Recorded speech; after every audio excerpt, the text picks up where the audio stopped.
அதனால் நானும் மாண்புமிகு தமிழக முதல்வருக்கு அன்பாக ஒரு கோரிக்கை வேண்டுகோளை வைக்கிறேன். தயவு செய்து நாங்கள் தான் தமிழ்நாடுன்னு பேர் சுட்டணும், வேண்டாம். உங்க கையெழுத்து கும்பிட்டு கேட்டுக்கிறேன், வேண்டாம். திராவிட நாடுங்கிற வைங்கப்பா, எடுத்துங்க. நீங்க தான் திராவிடர்கள், திராவிடன் ஸ்டோக்கு, திராவிடன் ஸ்டாக்கு எல்லாம் போடுறீங்க. திராவிட மாடல் நாடு, திராவிட நாடு என்று வையுங்கள். தமிழ்நாடு என்கிற ஒற்றை வார்த்தையில் எங்களை ஏமாற்றாதீர்கள். நீங்க ஒரே நாடகத்தை 60 ஆண்டுகளா போட்டுக்கிட்டீங்க. ஒன்னு திரைக்கதையை மாத்துங்க, இல்ல நடிகர்களையாவது மாத்துங்க. நீ தலைகளான்னு தண்ணி குடிச்சு குன்னக்குடிக்கு அன்னக்காவடி எடுத்து போனாலும் நான் கூட சொன்னேன், இது பழைய அம்பாசிடருங்க, இதை எடுத்து பெயிண்ட் அடிச்சுட்டு திராவிட மாடல் திராவிட மாடல்னு அவன் 2 கோடி 3 கோடி கார் வச்சு ஓட்டிக்கிட்டு இருக்கேன். நீங்க பழைய மாடலை தூக்கிட்டு திரியிறீங்க.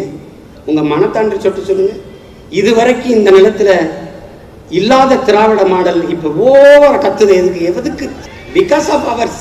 நம்முடைய தம்பி பேரறிவாளன் அவருடைய விடுதலை செய்தி மகிழ்ச்சியையும் விட பெரும் நம்பிக்கையை தருகிறது. இந்த விடுதலை சாத்தியப்பட்டது தம்பி பேரறிவாளனுடைய பெரும் உழைப்பு என்பதை யாரும் மறுக்க முடியாது. அவனே அவனுக்கான விடுதலையை பெற்றுக்கொண்டான் என்பதுதான் உண்மையிலும் உண்மை. நான் வேலூர் சிறையில் இருக்கிற 6 மாத காலத்தில் சந்தித்தவர்கள் எண்ணிக்கை 50,000 பேர். அதற்கு பிறகுதான் இவ்வளவு காலம் இந்த சிறையில் இவர்கள் இருக்கிறார்களா என்கிற செய்தி வெளியில் வருது. அதுக்கப்புறம் அது அஞ்சுவதும் அடிபணிவதும் தமிழன் பரம்பரைக்கே கிடையாது என்கிறான் எங்கள் தலைவன் மேதகுவே பிரபாகரன்.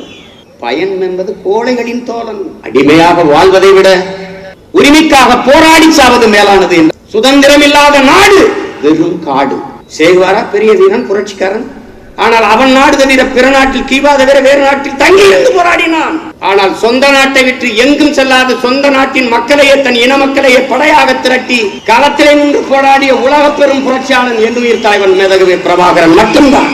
பிரபாகரன் இருந்திருந்தா எங்களுக்கு இந்த நிலை வந்திருக்குமான்னு சொல்றாங்கடா. ஒருத்தன் சொல்றான், நான் கூட ராணுவத்துல தாங்க பணி செஞ்சேன். என்னடா அவர் இவ்வளவு இடம் கட்டாருங்க, கொடுத்துருக்கலாங்க. இவன் மொத்த நாட்டையும் சீனாட்டை கொடுத்துட்டு எங்களை பிச்சைக்காரன் ஆக்கிட்டாங்க. அவனே சொல்றான், இந்த விலைவாசி, இந்த பெட்ரோல் டீசல் விலையேற்றம், இந்த மாதிரி விலையேற்றங்களால் 7,000 ரூபாய் வைத்து ஒரு மாதத்தை குடும்பம் நடத்திய நம்ம அம்மா அக்கா தங்கச்சி அன்னைக்கு 16,000 ரூபாய் இருந்தால்தான் குடும்பம் நடத்த முடியும் என்கிற நிலைக்கு தள்ளப்பட்டிருக்கார். இதைதான் கோத்தபாயம் ராஜபக்சே திரும்ப திரும்ப சொல்றான். இந்திய மக்களை நாங்கள் பெரிதும் மதிக்கிறோம், இதை விட பொருளாதார பின்னடைவும் விலையேற்றமும் இருக்கு. ஆனால் பிரதமர் மீது நம்பிக்கை வைத்து அவர் காத்திருக்கு. நம்பிக்கை வைத்து இல்ல, பயந்துட்டு கிடக்குறான். அது நடந்துச்சு. காத்த விற்பாண்டான்னு விற்கிறான், எல்லாத்தையும் வித்துருவாங்கடா இந்தியா இப்போது விற்பனைக்குன்னு நம்பல. அவர் சொல்றாரு, பிரகாஷ்ராஜின் சகோதரர், மோடி டீ வித்தாருங்கிறத நம்புற இந்த மக்கள் நாட்டை விற்கிறாருங்கிறத நம்ப மறுக்குதுங்க அப்படின்னு. அம்மா அருந்ததி ராய் 2 பேரும் நாட்டை விற்கிறாங்க, 2 பேரும் வாங்குறாங்க. 4 பேருமே குஜராத்திகள் தான். யாரு? ஐயா மோடியும் அமித்ஷா ஐயாவும் விற்கிறாங்க, அதானி ஐயாவும் அம்பானி ஐயாவும் வாங்குறாங்க. That's all your honour. எங்கள் உணர்வுக்கு மதிப்பளிக்காமல், இலங்கைக்கு எதிராக கையெழுத்திடாமல் வெளியேற்றம் செய்தது இந்தியா. அப்போதும் இதே ஐயா நரேந்திர மோடி தான் பிரதமர். அவர் நினைத்தால் ஈழத்தை பெற்றுக் கொடுக்க முடியும். அவர் தான் நினைக்கலையே. நீ பாரத மாதாக்கு ஜே என்றால் நான் தமிழ் தாய் வாழ்க என்ற எதிர் முழக்கத்தை வைப்பேன்.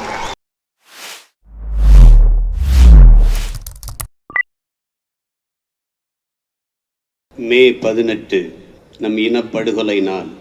வீர தமிழினம் வீழ்ந்து போவதா? அதை மான தமிழினம் மறந்து போவதா? ஆண்ட பரம்பரை இங்கு அடிமையாவதா என்கிற கேள்விகளை எழுப்பி, விழுவதெல்லாம் அழுவதற்கல்ல எழுவதற்கே என்கிற லட்சிய உறுதியை ஏற்று, வீழ்ந்து கிடப்பதல்ல தோல்வி, வீழ்வதல்ல தோல்வி, வீழ்ந்தே கிடப்பதுதான் தோல்வி என்று நம் உயிர் தலைவர் மேதகுவே பிரபாகரன் அவர்கள் நமக்கு கற்பித்த கருத்திற்கேற்ப நாம் எழுந்து நிற்கிற இந்த இனமான கூட்டத்தில் இதயம் முழுதும் வலியும் வேதனையும் நிறைந்திருந்த போதும் இருளில் சிறிய ஒளிக்கீற்று போல என் ஆருயிர் இளவல் நம்முடைய தம்பி பேரறிவாளன் அவருடைய விடுதலை செய்தி மகிழ்ச்சியையும் விட பெரும் நம்பிக்கையை தருகிறது. 31 ஆண்டுகள் பெரும் சட்ட போராட்டம், தொடர் அரசியல் போராட்டம். மார்க்சியம் கார்கியினுடைய தாய் புதினத்தில் வருகிற பாவலினுடைய தாயாரை போல நம்முடைய தாயார், என்னுடைய அம்மா அற்புதம் அவர்கள் கால்கள் தேய தேய நடந்து, அவர் சந்திக்காது கரங்கள் பிடித்து கெஞ்சாத தலைவர்கள் எவரும் இல்லை. அவர் சிந்திய கண்ணீருக்கு, அவர் தொடர்ந்து நடத்திய இந்த அறப்போராட்டத்திற்கான வெற்றியாகத்தான் தம்பியின் விடுதலையை நான் பார்க்கிறேன். அதற்கு பிறகு 3 அண்ணன்மார்கள் உயிர் காக்க தன்னுடைய இன்னுயிரை ஈகம் செய்த நம்முடைய அன்பு தங்கை வீரமங்கை செங்கொடியின் வெற்றியாக இதை நான் பார்க்கிறேன். எண்ணற்ற அரசியல் கட்சி தலைவர்கள், அரும்பெரும் அறிஞர்கள் இந்த விடுதலைக்காக உழைத்தார்கள், பங்களித்தார்கள். அவர்கள் அனைவருக்கும் நம்முடைய நன்றியும் வணக்கத்தையும் செலுத்துவோம். ஆனால் இந்த விடுதலை சாத்தியப்பட்டது தம்பி பேரறிவாளனுடைய பெரும் உழைப்பு என்பதை யாரும் மறுக்க முடியாது. அவனே அவனுக்கான விடுதலையை பெற்றுக்கொண்டான் என்பதுதான் உண்மையிலும் உண்மை. சட்டம் படித்தான், சட்ட வல்லுநர்களை சந்தித்து நுணுக்கங்களை கேட்டறிந்தார். ஒரு வழக்கறிஞர் குழுவை உருவாக்கினான். என் தம்பி பிரபு அவர்களுடைய தலைமையிலே, தம்பி பாரி அவர்களுடைய துணையிலே ஒரு குழுவை அமைத்து உச்சநீதிமன்றத்தில் தொடர்ச்சியாக சட்ட போராட்டத்தை நடத்தி அவனே அவனுடைய விடுதலை சாத்தியப்படுத்தினான். இதுதான் சத்தியம். இதில் நீங்கள் யார் வேணாலும் பெருமை கொண்டாடி எங்களால் தான் நடந்தது என்று சொன்னால் மகிழ்ச்சி தான். 6 மாத காலம் நான் வேலூர் சிறையில் அடைபடுவதற்கு முன்பு அவர்கள் வேலூரில் தான் அடைக்கப்பட்டிருந்தார்கள் என்பது யாருக்காவது தெரியுமா? இதுதான் கேள்வி. நான் வேலூர் சிறைக்கு செல்வதற்கு முன்பு மொத்தமாக என் தம்பிகளை பார்த்திருந்தது 3000 பேர் தான். நான் வேலூர் சிறையில் இருக்கிற 6 மாத காலத்தில் சந்தித்தவர்கள் எண்ணிக்கை 50,000 பேர். அதற்கு பிறகுதான் இவ்வளவு காலம் இந்த சிறையில் இவர்கள் இருக்கிறார்களா என்கிற செய்தி வெளியில் வருது. அதுக்கப்புறம் அது போராட்ட வடிவம் பெறுகிறது. தொடர்ச்சியாக போராடினோம். நான் உள்ளே இருக்கும்போது என்னுடைய தம்பி தூக்கு தண்டனைக்கு, அவன் தம்பி முருகன், சாந்தன் மூவரும் வந்து தூக்கு தண்டனைக்கு. அதற்கு பிறகு ஒரு பேரெழுச்சியை தமிழக நிலத்தில் நாம் உருவாக்கினோம். எல்லோரும் சேர்ந்துதான் உருவாக்கினோம். தங்கை செங்கொடியினுடைய உடலில் பற்றவித்த அந்த நெருப்பு புரட்சி தீயாய் பரவியது. இளைய தலைமுறை பிள்ளைகளின் உள்ளத்தில் ஒரு பேரெழுச்சியை கிளறியது. அந்த நெருப்பு இன்று விடுதலையாய் விளைந்து நிற்கிறது. இந்த வரலாற்று சிறப்புமிக்க தீர்ப்பினை வழங்கிய நீதியரசர்களுக்கு என்னுடைய அன்பும் நன்றியும். அவர்கள் எழுப்பிய கேள்விகளுக்கு ஆளும் அதிகாரத்திடமோ அரசு தரப்பு வழக்கறிஞரிடமோ எந்த பதிலும் இல்லை. அவர்களுடைய அதிகபட்ச அதிகாரத்தை பயன்படுத்தி அவர்கள் விடுதலை செய்திருக்கிறார். 161 சட்ட விதி அல்ல, 142வது சட்ட விதியை பயன்படுத்தி நாங்க விடுதலை செய்யறோம். நீ எத்தனை காலத்துக்கு இந்த அரசியல் காரணங்களை சொல்லிக் கொண்டிருப்பாய், நாங்க விடுதலை செய்யறோம் என்று விடுதலை செய்து விட்டார். ஆனால் இனிமேல் என் அக்கா நளினி, என் தம்பி பயாசு, என் தம்பி முருகன், என் தம்பி சாந்தன் இவர்கள் விடுதலைக்காக திருப்பி எங்களை வீதியில் இறங்கி போராட வைக்க மாட்டீர்கள் என்று நான் நம்புகிறேன். என் தம்பி பேரறிவாளனுக்கு கொடுத்த தீர்ப்பு மீதி இருக்கிற அறுவருக்கும் பொருந்தும். அவர்களையும் நீங்கள் விடுதலை செய்ய வேண்டும் என்று தமிழக அரசிற்கு நான் இந்த பொதுக்கூட்டத்தின் வாயிலாக ஒரு கோரிக்கையை வைக்கிறேன். மே 18 நாம் தமிழர் என்கிற ஒரு அரசியல் பெரும்படை உருவான நாள். 2008 பிப்ரவரி மாதம் நான் நம்முடைய தலைவரை சந்திக்கிறேன். பிறகு மார்ச்சில் நான் வந்து வெளியே வரேன். அதுக்கப்புறம் ஏப்ரல் மேல தீவிர போர் தொடங்கியது. அதே 2009 மே மாதத்தில் முடிவடைது. மே 18 முடிவடைது. முடிந்தது அவ்வளவுதான் என்று சிங்கள இனவாத அரசு உலக நாடுகளின் துணை கொண்டு அதை அறிவிக்கிறது. இந்த நாளை 2009 மே 18 நாளை நாம் திரும்பி பார்க்கிறோம். தொலைக்காட்சி எங்கும் தமிழீழ தாயகத்தில் ஒரு கரும் புகை சூழ்ந்திருக்குது. அங்கங்கே தீப்பற்றி எரியுது. அவ்வளவுதான், முடிந்து விட்டது என்கிறார். இங்கே பாடிய என் தம்பி கூட சொன்னார், முள்ளிவாய்க்கால் முடிவல்ல, அது தொடக்கம். முத்துக்குமார் முடிவல்ல, முள்ளிவாய்க்காலும் முடிவல்ல. எவ்விடத்தே நாங்கள் வீழ்ந்தோம் என்று கருதினீர்களோ உலகத்தீரே, சிங்கள இனவாத ஆதிக்கவாதிகளே, அவ்விடத்தே நாங்கள் எழுந்தோம் என்பதை காட்டுவதற்காகவே அதே மே 18 2010 நாங்கள் இந்த புரட்சிகர அரசியல் படையை உருவாக்கினோம். எங்கள் இன்னொரு தாய் நிலமான தமிழீழத்தில் எங்கள் தலைவன் ஏந்தி பிடித்த புலிக்கொடி இறக்கப்பட்ட அதே நேரத்தில் அதே புலிக்கொடியை இன்னொரு தாய் நிலம் தமிழகத்தில் தூக்கி பிடித்து, புலிக்கொடி என் கொடி அல்ல, என் தலைவனும் கொடியும் அல்ல, என் பரம்பரை கொடி, தமிழ் பேரினத்தின் பரம்பரை கொடி. நாங்கள் பாண்டிய மன்னனின் மீன்கொடியை ஏந்தி இருக்கலாம், எங்கள் தலைவன் சேரப்பாட்டனின் வில்லம்பை பயன்படுத்தியிருக்கலாம். தமிழனுடைய மூதாதைகளின் கொடி எல்லாமே பாய்ச்சலில் இருக்கு. மீன் துள்ளி பாயும், அம்பி வில்லில் இருந்த அம்பு பாயும், புலியும் பாயும். ஆனால் ஏன் புலியை தேர்வு செய்தான்? பாண்டிய மன்னன் பாண்டிய எல்லைக்குட்பட்ட நிலப்பரப்பை ஆண்டான். சேர மன்னன் அவன் எல்லைக்குட்பட்ட நிலப்பரப்பை ஆண்டான். ஆனால் எங்கள் அருமை பெரும்பாட்டன் அரசேந்திர சோழனும் அவனப்பன் அருண்மொழி சோழனும் கடல் பல கடந்து படைபல நடத்தி உலகத்தின் பல்வேறு நிலப்பரப்புகளை வென்று உலகின் மிகப்பெரிய வல்லாதிக்கத்தை நிறுவியவர்கள் எங்கள் மூதாதைகள் அருண்மொழி சோழனும் அரசேந்தரும். அதனால் எங்கள் தலைவன் சோழப்பாட்டனின் புலிக்கொடியை எடுத்தார். அவரே சொன்னது, நம் பாட்டனின் கொடி பக்கவாட்டில் பாய்ந்தது, எதிரிக்கு உடலை காட்டிக்கொண்டு நான் விடுதலைக்கு பாய்வா நேராக பாய்கிறபடி அந்த கொடியை வடிவமைத்தேன். சேகுவரா சொன்னது போல, என் அன்பு உடன் பிறந்தார்களே, என் உயிரோடு கலந்து வாழ்கிற என் உறவினர்களே, உலகெங்கும் வேர்வரப்பி வாழ்கிற என் தாய் தமிழ் சொந்தங்களே, நாங்கள் கொல்லப்படலாம், ஆனால் ஒருபோதும் தோற்கடிக்கப்பட மாட்டோம் என்கிறார். அதை போல நாங்கள் கொல்லப்பட்டிருக்கலாம், ஆனால் ஒருபோதும் தோற்கடிக்கப்பட மாட்டோம், தோற்று போக மாட்டோம். சத்தியம் நமக்கு சாட்சியாக இருக்கிறது, வரலாறு நமக்கு வழிகாட்டியாக இருக்கிறது. தொடர்ந்து போராடுவோம். ஆம், நாங்கள் தொடர்ந்து போராடுவோம். ஏனென்றால் நாங்கள் தமிழர்கள். அஞ்சுவதும் அடிபணிவதும் தமிழன் பரம்பரைக்கே கிடையாது என்கிறான் எங்கள் தலைவன் மேதகுவே பிரபாகரன். பயன் என்பது கோழைகளின் தோழன், கண்ணீர் கோழைகளின் ஆயுதம், அதை எந்த வீரனும் ஏந்த மாட்டான் என்கிறான். எழுங்களின் உடன் பிறந்தார்களே, அச்சமின்றி எழுங்கள். பவளரேறு பெருஞ்சித்திரனார் கெஞ்சுவதில்லை பிறர்வான், அவர் செய் கேட்டிருக்கும் அஞ்சுவதில்லை, மொழியையும் நாட்டையும் ஆளாமல் துஞ்சுவதில்லை. தமிழர்தம் தோள் எழுந்தால் எஞ்சுவதில்லை, உலகில் எவரும் எதிர் நின்றே என்கிறார். தமிழீழம் தலைமுறையின் தோள்கள் எழட்டும்.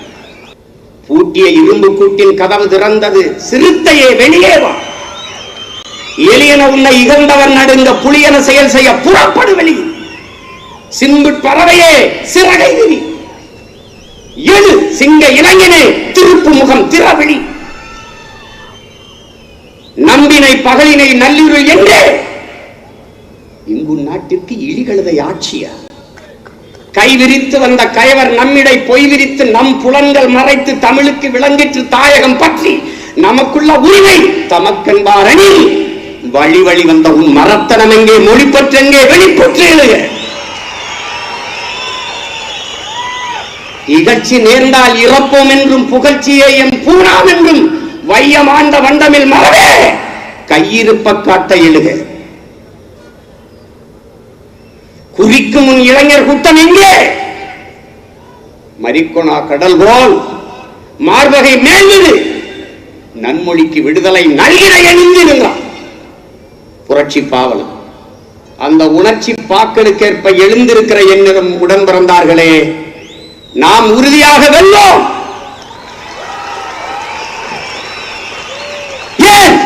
ஏனென்றால் நாம் தமிழர்கள். 50,000க்கு மேற்பட்ட எங்கள் மாவீரர்கள் இன்னுயிரை ஈகம் செய்தார்கள். லட்சக்கணக்காக எங்கள் உடன் பிறந்தார்கள், எங்கள் உறவுகள், எங்கள் பெற்றோர்கள் உயிரீகம் செய்தார்கள்.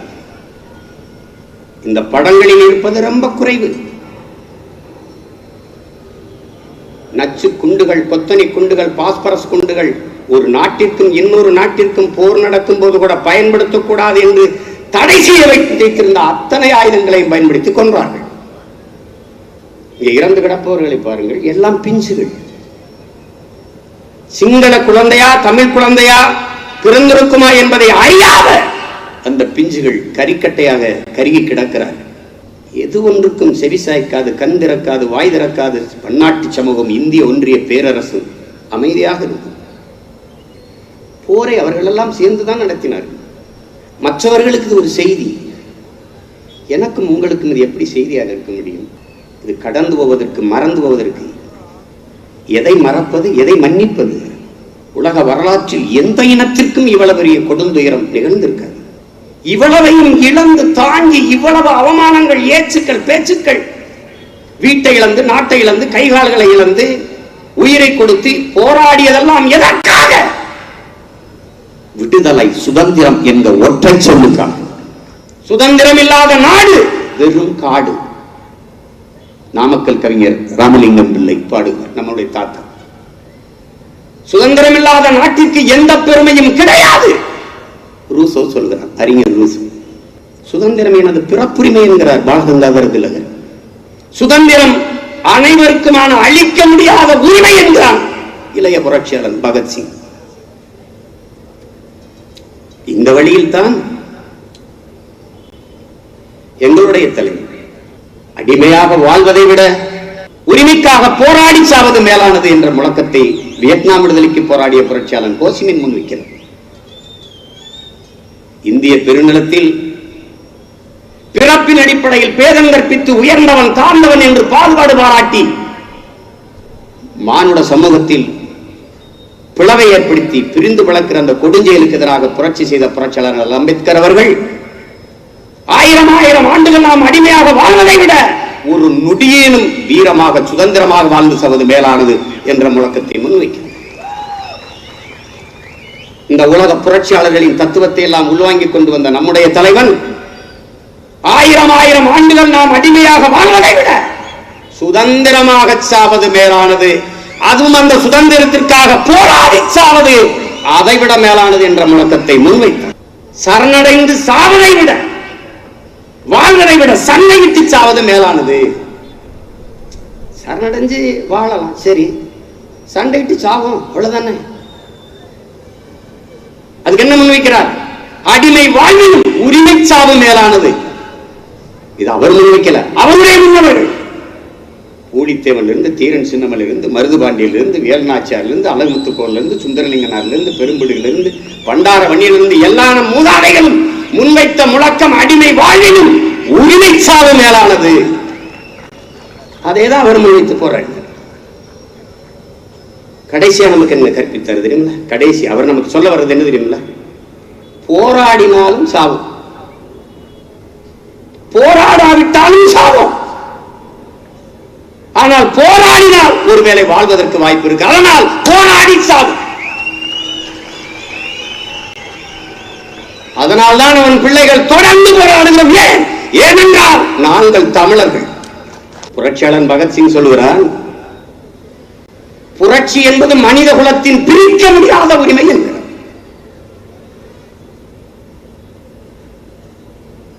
ரஷ்ய புரட்சியாளன் லெனின் சொல்கிறான், ஒடுக்குகிற தேசிய இனத்திடமிருந்து ஒடுக்கப்படுகிற தேசிய இனம் பிரிந்து செல்ல விரும்புவது, விடுதலை பெற விரும்புவது என்பது தன்னுரிமை. அந்த தன்னுரிமையை போராடி பெற வேண்டியது ஒவ்வொரு தேசிய இனத்தின் பிறப்புரிமை என்கிறார்.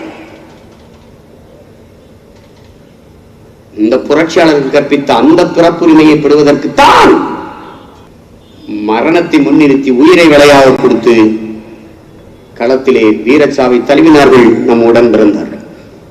இந்த நாள் கூடி கலைகிற ஒரு சடங்கல்ல, நம்முடைய உணர்வை, நம்முடைய லட்சிய உறுதியை 2 மடங்காக பெருக்கிக் கொள்கிற ஒரு வாய்ப்பாகத்தான் என் உடன் பிறந்தார்கள், என் தம்பி தம்பிகள், என் பேரன்பு மிக்க பெற்றோர்கள், உலகெங்கும் பறை வாழ்கிற என் உயிர்க்கினி என் சொந்தங்கள் கருதி கொள்ளணும். சும்மா மே 18னா ஒரு விளக்கத்துவாங்க, ஒரு பாட்டு போடுவாங்க, உறுதிமொழி எடுப்பாங்க, கூட்டமாக. அது இல்லை. தமிழனாக பிறந்த ஒவ்வொருவனுக்கும், மானத்தமிழ்த்தாய்க்கு பிறந்து மானத்தமிழச்சி மார்லை பால் குடித்த ஒவ்வொரு பிள்ளைக்குமான வரலாற்று கடமை, பிறவி கடமை என்பதை தமிழீழம் தலைமுறையினர் புரிந்து வைத்துக் கொள்ளும். சிதைந்து அழிந்து கொண்டிருக்கிற தமிழ் தேசிய மக்கள் பாதுகாப்பாக வாழ வேண்டும் என்றால் போராடித்தான் ஆகும் என்ற நிலைக்கு தள்ளப்பட்டு விட்டார்கள். இந்த வரலாற்றின் பேரழைப்பில் இருந்து, பெரும்பணியில் இருந்து தமிழீழம் தலைமுறையினர் விலகிச் செல்ல முடியாது என்கிறார் நம்முடைய தலைவர். என் அன்பிற்குரியவர்களே, என் அருமை உடன் பிறந்தார்களே, உலகில் நமக்கென்று ஆதரவு குரல் கொடுக்கவோ, ஆதரவு கரம் நீட்டவோ எவர் மற்ற நிலையில் தனித்து விடப்பட்ட அடிமை தேசியத்தின் மக்கள். அப்ப விடுதலை எப்படி சாத்தியப்படுத்துவது? எனக்கான விடுதலை என் கையில், உனக்கான விடுதலை உண்மை, நமக்கான விடுதலை நம் கையில் என்கிற முடிவுதான் நம் இனத்திற்கான விடுவி என்பதை என் தம்பி தங்கைகள் புரிந்து கொள்ளும். அவன் போராடி பெற்றுத் தருவான், இவன் போராடி பெற்றுத் தருவான், அவன் தீர்மானம் போடுவான், இவன் படையெடுப்பான், நான் போராடி வெல்லுவேன். அதான் தமிழனுக்கும் சிங்களனுக்கும் உலக தலைவர்களுக்கும் என் உயிர் தலைவனுக்கும் இருக்கிற வேறுபாடு. சேகுவாரா பெரிய வீரன், புரட்சிக்காரன். ஆனால் அவன் நாடு தவிர பிற நாட்டில், கீவா தவிர வேறு நாட்டில் தங்கி இருந்து போராடினான். Fidel Castro, Ho Chi Minh, Yasser Arafat, மாவீரன் சுபாஷ் சந்திர போஸ் எல்லோருமே தன் நாடு தவிர பிற நாட்டில் தங்கி இருந்து போராடினார்கள். ஆனால் சொந்த நாட்டை விட்டு எங்கும் செல்லாத சொந்த நாட்டின் மக்களையே தன் இன மக்களையே படையாக திரட்டி களத்திலே நின்று போராடிய உலக பெரும் புரட்சியாளன் எண்ணுயிர் தலைவன் மேதகு பிரபாகரன் மட்டும்தான். அக்கினி குஞ்சொன்று கண்டேன், ஆங்கொரு காட்டில் ஒரு பொந்திலை வைத்தேன், வெந்து தணிந்தது காடு என்கிறான் பெரும்பாவளன் பாரதி. அந்த அக்கினி குஞ்சு எண்ணுயிர் தலைவன் மேதகு பிரபாகரன் அவன்தான். அவன் பற்ற வைத்த நெருப்பு வெந்து தணிந்தது காடு அல்ல என் உடன் பிறந்தார்களே, இன்று வெந்து தணிந்தது நாடு. இது வரும்னு எல்லாருக்கும் தெரியும். கால ஞானி போல எங்களுடைய தலைவர் பல தடவை பேசியிருக்கிறார், காணொலிகளில் இருக்கு. அவர் சொல்லுகிறார், எம் இன மக்களை சுட்டுக் கொள்கிற இதே சிங்களர்களை ஆயுதம் ஒரு நாள் சிங்கள மக்களையும் சுட்டுக் கொள்ளும் என்று நடந்தது. நீங்கள் இந்த போரை எம் மீது திணிப்பதால் ஒரு மிகப்பெரிய பொருளாதார சுமையை, ஒரு நெருக்கடியை நீங்கள் எதிர்கொள்வீர்கள் என்று இன்னைக்கு இல்ல, போர் நடந்து 13 ஆண்டாயிருச்சு, அப்பல்ல, அதுக்கு முன்பே பல ஆண்டுகளுக்கு முன்பே தலைவர் சொல்லி இது வரும், நீங்க எதிர்கொள்வீர்கள் அப்படின்னு. அவன் பிள்ளை நானே சொல்லியிருக்கேன், உலகத்தில் எந்த நாட்டிலும் கார் இல்லை, செல்போன் இல்லை, டிவி இல்லை, பிரிட்ஜ் இல்லை, இதற்காக புரட்சி வந்தது இல்லை. ஆனால் நீரும் சோறும் இல்லை என்றால் அந்த நாட்டில் புரட்சி வராமல் இருந்தது. அப்போது மக்கள் கிளர்ச்சி செய்கிற போது எதிர்நீக்க எந்த தலைவனும் இருக்க போவதில்லை என்றும் சொல்லியிருக்கேன். என்ன நடக்குது இப்போ? அதேதான் இங்க நடக்குது. ஓடி போய் விடுவார்கள். பன்னாட்டு படைகள், சிங்கள படை எல்லாம் சுற்றி வளைத்து நிற்கும் போதும் தொண்ட நாட்டை தாய் நிலத்தை விட்டு வெளியேறாத என் தலைவன் எங்கே? சொந்த நாட்டு மக்கள் கிளர்ச்சி செய்வது ஓடி ஒளிந்து தமிழர் பிரதேசத்துக்குள் பதுங்கி நிற்கிற கோய் ராஜபக்சே எங்கே? உலகம் பார்த்து வியக்கிறது. தமிழ் பேரினத்தின் மானத்தையும் வீரத்தையும் என் தலைவன் வடிவில்லை. சிங்களம் சொல்றான்டா, அவன் உணர்ந்து சொல்றான், உண்மையை சொல்றான், பொய்யை சொல்றான். பிரபாகரன் இருந்திருந்தா எங்களுக்கு இந்த நிலை வந்திருக்குமான்னு சொல்றான்லடா. ஒருத்தன் சொல்றான், நான் கூட ராணுவத்துல தாங்க பணி செஞ்சேன். என்னடா அவர் இவ்வளோண்டு இடம் கட்டாருங்க, கொடுத்துருக்கலாங்க, இவன் மொத்த நாட்டையும் சீனாட்டை கொடுத்துட்டு எங்களை பிச்சைக்காரன் ஆக்கிட்டான்றான். அவனே சொல்றான். இதுவரை வாழ்ந்தது போல இனி எப்போதும் வாழ முடியாது என்கிற நிலை ஏற்படுமானால் மக்கள் தாங்களே புரட்சியை முன்னெடுப்பார்கள். புரட்சியாளர் லெனின். லெனினிசம் என்பது கம்யூனிசத்தின் ரஷ்ய வடிவம், மாவோயிசம் என்பது கம்யூனிசத்தின் சீன வடிவம். புரட்சியாளர் லெனின் சொன்னது நடக்குது இங்க அங்க. இது உனக்கு படத்துக்கு டீசர் இருக்குல்ல, அது ஃபர்ஸ்ட் லுக்கா, அது ஒரு இளவு கர்மந்திரம், ஒரு டீசர் முன்னோட்டம். நாங்க முன்னோட்டம், அந்த முன்னோட்டம் தான் இலங்கையில் நடக்குது. யாருக்கான டீசரு? நமக்கு. மெயின் பிக்சர் எங்க ஸ்டார்ட் ஆகும்? இங்கதான் ஆரம்பிக்கும். மெயின் பிக்சர் பல மணி நேரம் ஓடும், 2 மணி நேரம்லாம் இல்ல, பல வருஷங்கள் கூட ஓடும். நீ பார்த்துக்கிட்டே இரு. நான் சொன்னதெல்லாம் நடந்திருக்கு, இதுவும் நடக்கும். இது சத்தியம், என் தலைவன் மேல சத்தியம் நடக்கும். எப்படின்னு கேட்கிறியா? பெட்ரோல் டீசல் விலை ஏறிடுச்சு. பெட்ரோல் டீசல் விலை என்பது எரிபொருள் விலையேற்றம் மட்டும்தானா? அது இல்லாமல் இயக்கம் இல்லை. இங்கே பால், அரிசி, முட்டை, காய்கறி, வெண்ணெய், நெய் இதெல்லாம் ஏத்திக்கிட்டு வர்ற பாறை உந்துகள் எரிபொருள் நிரப்பணும். கர்நாடகாவில் 5 ரூபா குறைவு, இங்க கூட. இந்த பாறை உந்துகள், அதாவது லாரி போன்ற பெரும் மூடு உந்துகள், இந்த பாதுகள் இங்க இருந்து எடுத்துட்டு வரணும். வழியில சுங்கச்சாவடி சாவடின்னு பல சாவடி இருக்கு. அந்த சாவடி சாகடிக்கும், அவன் கொஞ்சம் காசை பறிப்பான். அந்த காசு லாரி வாடகை, இந்த எரிபொருள் செலவு எல்லாம் உள்ள இருக்கிற தக்காளி, கத்தரிக்காய், வெண்டைக்காய், சொரக்காய், முருங்கைக்காய், கீரை, அரிசி, பருப்பு, வெண்ணெய், நெய் எல்லாத்துலயும் ஏறும். இறங்கும் போது, ஏற்றும் போது விலை 10 ரூபா, இறங்கும் போது 25 ரூபா. அத்தியாவசிய பொருளின் விலையை குறைக்க முடியாது. 2 ஆப்பிள் இலங்கையில 400 ரூபாய்க்கு விற்கிதுன்னு நீ செய்தியாக பார்க்கிறாய். நாளை உன் தேசத்தில் 1000 ரூபாய்க்கு கூட விற்கிற வாய்ப்பு வரும்.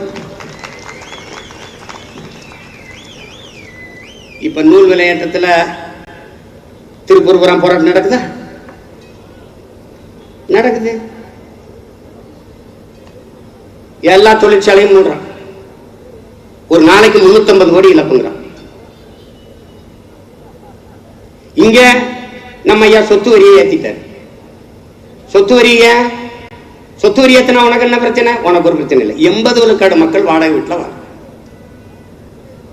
இந்த 80 விழுக்காட்டு மக்கள் வாடகை வீட்டில் ஒரு மாத வாடகை 7000.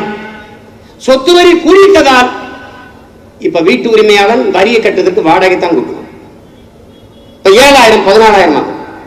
அரசுக்கு வரி பெருக்கம் இருக்கு, குடியானவனுக்கு வருவாய் பெருக்கம் இருக்கா? நோ, நகிகை.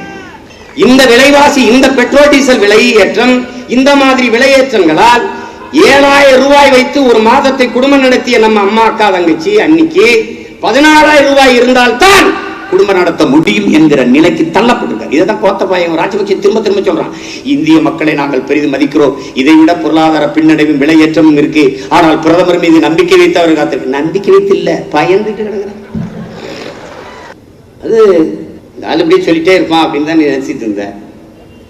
அது நடந்துச்சு. காத்த விற்பாண்டான்னு விற்கிறான், எல்லாத்தையும் வித்துருவாங்கடா இந்தியா இப்போது விற்பனைக்குன்னு நம்பல. அவர் சொல்றாரு, பிரகாஷ்ராஜ் என் சகோதரர், மோடி டீ வித்தாருங்கிறத நம்புற இந்த மக்கள் நாட்டை விற்கிறாருங்கிறத நம்ப மறுக்குதுங்க அப்படின்னு சொல்றாரு. அழகா சொல்ற. அம்மா அருந்ததி ராய் 2 பேரும் நாட்டை விற்கிறாங்க, 2 பேரும் வாங்குறாங்க. 4 பேருமே குஜராத்திகள் தான். யாரு? ஐயா மோடியும் அமித்ஷா ஐயாவும் விற்கிறாங்க, அதானி ஐயாவும் அம்பானி ஐயாவும் வாங்குறாங்க. That's all your honour.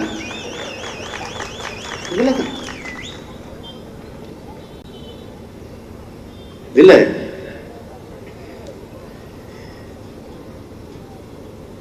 இது உலகம் முழுமைக்கு இருக்கிற தமிழ் பேரின மக்கள் நம்முடைய வீழ்ச்சிக்கு காரணம் வந்து தமிழன் ஏன் அடிமையானான் அப்படிங்கிறதுல ஐயா காப்பா அரவணன் எழுதுனது ஒரு தமிழனுக்கான ஒரு வேத வாக்கு போலதான், ஒரு சத்திய மொழி போலதான் நம்ம சொல்லணும். அவர் என்ன சொல்றாருன்னா, தாழ்வு மனப்பான்மை, நம்மளால முடியாது அப்படின்னு ஒரு தாழ்வு மனப்பான்மை. பிறகு போர்க்குணமின்மை. ஒரு தவறே நடக்குதுன்னா, இப்ப என்னையே எடுத்துக்கிறீங்களேன், சீமா இதுக்கெல்லாம் ஒரு குரல் கொடுக்க மாட்டாரா? ஏன் உன் குரல் என்ன இது பிரச்சனையா இருக்கா? உனக்கு தொண்டைகிட்ட கட்டிக்கிச்சா, இந்த தொண்டையில புற்றா? அப்படிலாம் ஒண்ணு. என்னையெல்லாம் ஒருத்தர் ராத்திரியில ஏதோ சரக்கு போட்டு ஒரு அடிக்கிறான் 12 மணியை போல, இந்த கோவத்தை சுத்தம் பண்ணி சொல்லி ஒரு குரல் கொடுக்க மாட்டியா?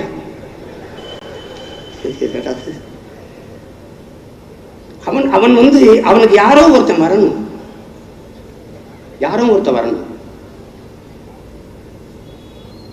அநீதியை கண்டு அச்சம் கொள்ளாமல் எதிர்ப்பவன் எவனோ அவனே உண்மையான ஜிகாத் என்கிறார் நபிகள் நாயகம் ஸல்லல்லாஹு அலைஹி வஸல்லம். அவன் தான் புனித போராளிங்க. அநீதியை எதிர்க்க துணிவில்லாதவர்கள் சகித்துக் கொள்கிறார்கள், தொடர்ச்சியாக சகித்துக் கொள்கிறவர்கள் அடிமையாகிறார்கள். அப்படி அடிமையான கூட்டம் தான் இது. தன்னிடத்தில் இருப்பதை விட பிறரிடத்தில் இருப்பது உயர்ந்தது என்கிற இழி சிந்தனைங்கிற அடுத்த வார்த்தை ஐயா அரவணன். அது எப்படி? சீமானே கர்நாடகாவிலிருந்து வந்திருந்தால், ஆந்திராவிலிருந்து வந்திருந்தால், ஒருவேளை பீகார்ல இருந்து வந்திருந்தால், மகாராஷ்டிரிலிருந்து வந்திருந்தால், ஆகா என்ன பெரிய தலைவன் இருக்க. ஓ மூஞ்சிய கண்ணாடி பார்த்தாலும் ஏன் மூஞ்சி மாதிரி இருக்கு, ஏன் மூஞ்சிய கண்ணாடி பார்த்தாலும் ஓ மூஞ்சி மாதிரி இருக்குது. தெருவில் இந்த பயலா நம்ம ஊர்ல தெளிவா சொல்லிட்டான, உள்ளூர் மாடு விலை போகாதுன்ட்டு. இது 10-100 கிலோமீட்டர் தாண்டி போய் வேற சந்தையில வித்தாதான். அதானே, வேற சந்தையில வித்தாதான். கேரளாவில் பத்திரிகையில செய்தி வருது, என் தம்பி பாக்கி அனுப்பி. என்னடா இருக்கான் மலையாளத்துல? அவன் என்ன சொல்லியிருக்கான், மாட்டுக்கறி திங்கிறவன் நான் இழிவான சாதின்னா, மாட்டு மூத்திரம் குடிக்கிறவன் நீ பெரிய இவனாடா அப்படின்னு அவன் எழுதி ஹெல்த் பாலிட்டிஷியன் ஒரு போட்டு ஒரு இதில் எழுதியிருக்கான். அது பரவுது அங்கே. இங்கே நான் பேசி என்னைக்கு பேசினேன்னு தெரியல, எவனும் கண்டுக்கல. அதான் சொல்றானே, மாட்டு கறி தின்பவன் கடைசாதி, மாட்டு பால் குடிப்பவன் இடைசாதி, மாட்டு மூத்திரம் குடிப்பவன் உயர் சாதி. உலகத்திலேயே இந்தியாவில் தான் பால் கொட்டப்படுகிறது, நெய் எரிக்கப்படுகிறது, மூத்திரம் குடிக்கப்படுகிறது. என்ன கோட்பாடு, என்ன சித்தாந்தம், என்ன சித்தாந்தம்? ஆம்பூர்ல பிரியாணி திருவிழாங்க, பிரியாணி திருவிழா. அதுல மாட்டுக்கறி பிரியாணிங்க, மாட்டுக்கறி பிரியாணி போடுவதற்கு தடை. நான் ஒரு அறிக்கை விட்டேன். தடையா? எதுக்கு போடுற நீ, எதுக்கு போடுற அப்படின்னா உடனே நிகழ்ச்சியை தள்ளி வைங்க, கலவரம் வந்துருந்தான். ஏன்னா போ நான் போய் போடுறா, நான் சாப்பிட்றேன். அப்போ நான் என்ன சொல்றேன், மாட்டுக்கறியை நாங்க திங்க விட்டுறோம். எங்களுக்கு தடை போடுவது இருக்கட்டும் பெருந்தகைகளே. மாடு மீது மற்றற்ற பட்டுக்கொண்ட மானுடர்களே, உங்கள் நாட்டு ஒன்றிய அரசின் தலைவர்கிட்ட சொல்லுங்க, பிரதமர்கிட்ட சொல்லுங்க, மாட்டுக்கறி ஏற்றுமதியை நிறுத்துங்க. ஆண்டொன்றுக்கு 24 லட்சம் டன் மாட்டுக்கறி ஏற்றுமதி செய்து இந்திய நாடு ஈட்டுகிற அதிக அந்நிய செலாவணி மாட்டுக்கறி ஏற்றுமதியில் தான். இந்த மாட்டை தின்னால் அடிக்கிறவன் கொல்றவன்லாம் நீ நல்ல ஆத்தானுக்கு அப்பனுக்கு பிறந்திருந்தால் என்ன செய்யணும்னா, மாட்டுக்கறியை ஏற்றுமதி செய்து வருகிற காசில் நாங்கள் வாழ மாட்டோம் என்று நாட்டை விட்டு வெளியேற போராடா. டெல்லியில விவசாய போராட மாதிரி மாட்டுக்கறி ஏற்றுமதி செய்யாத போராடுறா. பிரதமர் அலுவலகத்தை முற்றுகிட்டு போராடுறா. பீஃப் எக்ஸ்போர்ட் है, हिंदुस्तान इज नंबर 1. அவர்கிட்ட போய் கேட்க வேண்டியதானே. வெளிநாட்டுல போய் ஒருத்தன் டிவி கேமரா முன்னிறுத்திட்டு மைக்க நீட்டிட்டா, என்ன பேய் பூதத்தை பார்த்த மாதிரி பேசுறாரு. இதுல என்ன உங்களுக்கு நான் அறிய தருகிற செய்தி என்றால், இவர்கள் மாட்டுக்கறியை ஏற்றுமதி செய்கிற நாடுகள் எல்லாம் கிறிஸ்தவ இஸ்லாமிய நாடுகள். அதுக்கு பேர் என்னது இல்லை, ட்ரெடிஷன் மீட். 4 பெரும் முதலாளிகளில் ஒரே ஒருவர் தான் இஸ்லாமியர், மீதி 3 பேரும் பிராமணர்கள். நம்ப மறுக்கிறியா? ஏண்டா ஊரானுக்கு ஊட்டிவிட்டு தான் உள்ளவன் சாப்பிட்டு அடிச்சு கொண்டு வருவியாடா? என்னடா உன் தர்மம், உன்னுடைய நீதி, நியாயம்? நியாயவான்கள், நேர்மையானவர்கள் அதை என்ன செய்யணும்? திடீர்னு நம்ம அவங்களுக்கு ஈழத்துக்கு மக்கள் மேல வர்ற பாசம் இருக்க நமக்கே நெஞ்சடைச்சுக்கலாம்.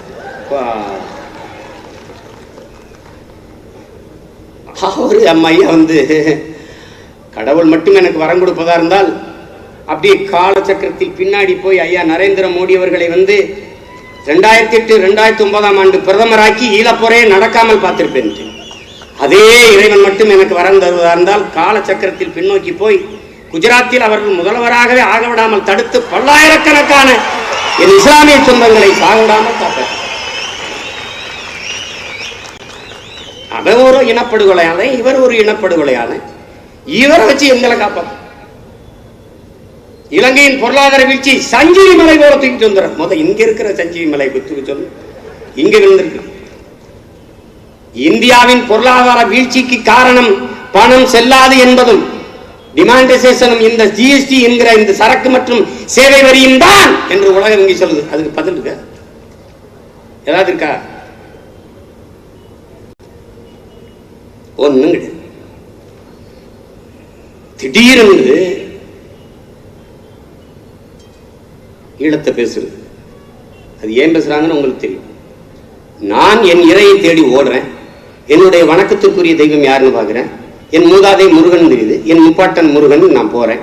அது எப்படி உங்களுக்கு முப்பாட்டன்? மூதாதை பாட்டன் தானடா. பாட்டனை அதனுக்கு முன்னரே முப்பாட்டன். சரி, அப்ப நான் வேலை தூக்குனேன். விமர்சனம்னா நாடே நாசமாயிடுச்சுட்டாங்க. கொஞ்ச நாள் கழிச்சு பார்த்தா பிஜேபி தூக்குது. அவங்களுக்கு பிரச்சனையே நான் தான். தூக்குனோடனே என்னை விமர்சித்து எழுதியவர்கள், பேசியவர்கள் முரசொலியில தலையங்கம், பாரதிய ஜனதா வேலை தூக்கி இருப்பது ரொம்ப பெருமைக்குரியது, மகிழ்ச்சிக்குரியது. அதே வேலை தாங்க நான் வச்சிருந்தேன். அது எடுபல்ல. அப்புறம் என்ன பண்றான்? முன்னோர்களை போற்றான். வேல்நாச்சியாருங்கிறான், மருதுபாண்டிங்கிறான், திறன் சின்னமலைங்கிறான், பொடித்தேவனுங்கிறான், அழகுமுத்துக்கோனுங்கிறான், சுந்தரலிங்கம்ங்கிறான், பெரும்பிடுங்கிறான், பண்டாரவணி. நீனும் போ, வேல்நாச்சியாரை போய் வணக்கம் செலுத்துறது. அடுத்து என்ன பண்றான்? ஈழம்ங்கிறான், நீனும் போ.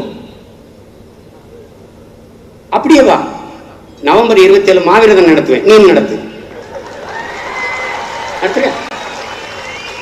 கரூர்ல நேத்து மே 18 நினைவஞ்சலி. எங்களை நினைவாக்குனதே நீங்க தான்.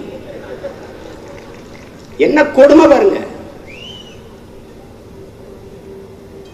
பிரதமர் மோடி போரை நடத்தாமல் நிறுத்துறதெல்லாம் இருக்கட்டும். அன்றைக்கு குஜராத்தின் முதலமைச்சர் அவர்கள், ஒரு மாநில முதலமைச்சர் அருகில் இருக்கிற ஒரு தீவில் சக மனிதர்கள் சாகிறார்கள், அது கண்டிக்கத்தக்கது, இந்த போரை நடத்தி இப்படி கொள்ள வேண்டியதில்லை, ஒரு கண்டன அறிக்கை கூட கொடுத்ததில்லை. யாருமே இல்லை. இவர்கள் சொல்கிறார்களே திராவிடர்கள், இந்த திராவிட சகோதரர்கள், திராவிட இன சொந்தங்கள் யாராவது ஆந்திராவில் ஒரு அறிக்கை, கர்நாடகாவில் ஒரு கண்டனம், கேரளாவில் ஒரு கண்ணீர் துளி, ஒன்றுமே இல்லை. இப்ப இவர்கள் கணக்கு என்னன்னா, அந்த இடத்துல அந்த ஒருவர் இல்லைன்னு இந்து ஈழமா இருந்தது. அது உண்மையிலே இந்து ஈழமும் இல்லை, அது அதானி ஈழம். அதானிக்காகத்தான் இவ்வளவு வேலையும் அங்க நடக்குது. அதுல ஈழம்லாம் நீங்க அப்புறம் பெற்றுக் கொடுங்க பெருமக்களே, நீங்க அப்புறம் பெற்றுக் கொடுங்க, இல்ல பெற்று நீங்களே கூட வச்சுக்கிறீங்க, அதை விடுங்க. ஆனால் அங்கிருந்து 35 ஆண்டுகளுக்கு முன் இங்க வந்தவங்கள ஏதிலிகளா அகதிகளா, முதல்ல எங்களுக்கு குடியுரிமை கொடுங்க, அப்புறம் நீங்க ஈழம் பெற்று தருது. இந்து சரி, நாங்க இந்து செத்து விழும்போது நாங்கள் இந்துக்களா, ஏன் உங்க கண்ணுக்கு தெரியல? பல்லாயிரக்கணக்கான எங்கள் வழிபாட்டு தலங்களை, சிவன் முருகன் கோயில்களை இடித்து தனிநானே சிங்களன், அப்போது ஏன் உங்க கண்ணுக்கு தெரியல? அப்போது இந்து வழிபாட்டு தலமாக ஏன் உங்களுக்கு தெரியல? ஏன் தெரியல? பாகிஸ்தான், பங்களாதேஷ், ஆப்கானிஸ்தானில் இருந்து வருகிற சீக்கியர்கள், பௌத்தர்கள், இந்துக்கள், கிறிஸ்தவர்கள், இவர்கள் எல்லாருக்கும் இந்தியாவிற்குள் குடியுரிமை உண்டு. ஆனால் இஸ்லாமியருக்கு இல்லை என்கிறீர்கள். ஆனால் இலங்கையில், ஈழத்தில், என் தாய் நிலத்தில் இருந்து வந்த எங்களுக்கு ஏன் குடியுரிமை இல்லை? ஏனென்றால் நாங்கள் இந்துக்கள் இல்லை. அதை நீங்களே ஒத்துக்கிறீர்கள். நாங்கள் இந்துக்கள் தான் என்றால் ஏன் எங்களுக்கு குடியுரிமை மறுக்கப்படுகிறது? திபெத்தியனுக்கும் இந்திய ஒன்றிய இந்த பேரரசிற்கும் ஏதாவது சம்பந்தம் உண்டா அறிவார்ந்த பெருமக்களே? ஏதாவது? ஆனால் எனக்கும் இந்த நாட்டிற்கும் சம்பந்தம் உண்டு. ஏன்? இந்த நாடே என்னுடைய நாடு, பாரத நாடே பைந்தமிழர் நாடு, இந்திய நாடு என் நாடு. மத்தவன் பேசினா விடு. உலகத்தின் ஆகச்சிறந்த கல்வியாளன், இந்தியாவிலே அறிவு ஆசான், சட்டமேதை அண்ணல் அம்பேத்கர் சொல்லுகிறார், இந்த நிலப்பரப்பு முழுதும் தமிழை தாய்மொழியாக கொண்ட நாகர்கள் தான் பரவி வாழ்ந்தார்கள். அதுக்கு என்ன பதில் இருக்குது? தெற்காசிய பிராந்திய முழுமைக்கும் தமிழை தாய்மொழியாக கொண்டவர்கள் தான் வாழ்ந்தார்கள். மற்ற இனங்கள் எல்லாம் வந்து குடியர்கள் என்று அமெரிக்க பல்கலைக்கழகத்தினுடைய, ஹார்வர்ட் பல்கலைக்கழகத்தின் பேராசிரியர் பெருந்தகைகள் டோனி ஜோசப்பும் ரிச்சி மார்டினும் சரிதான். அது குறித்து ஒரு விவாதம் நடக்கலையே, ஒரு ஆய்வு நடத்தலையே.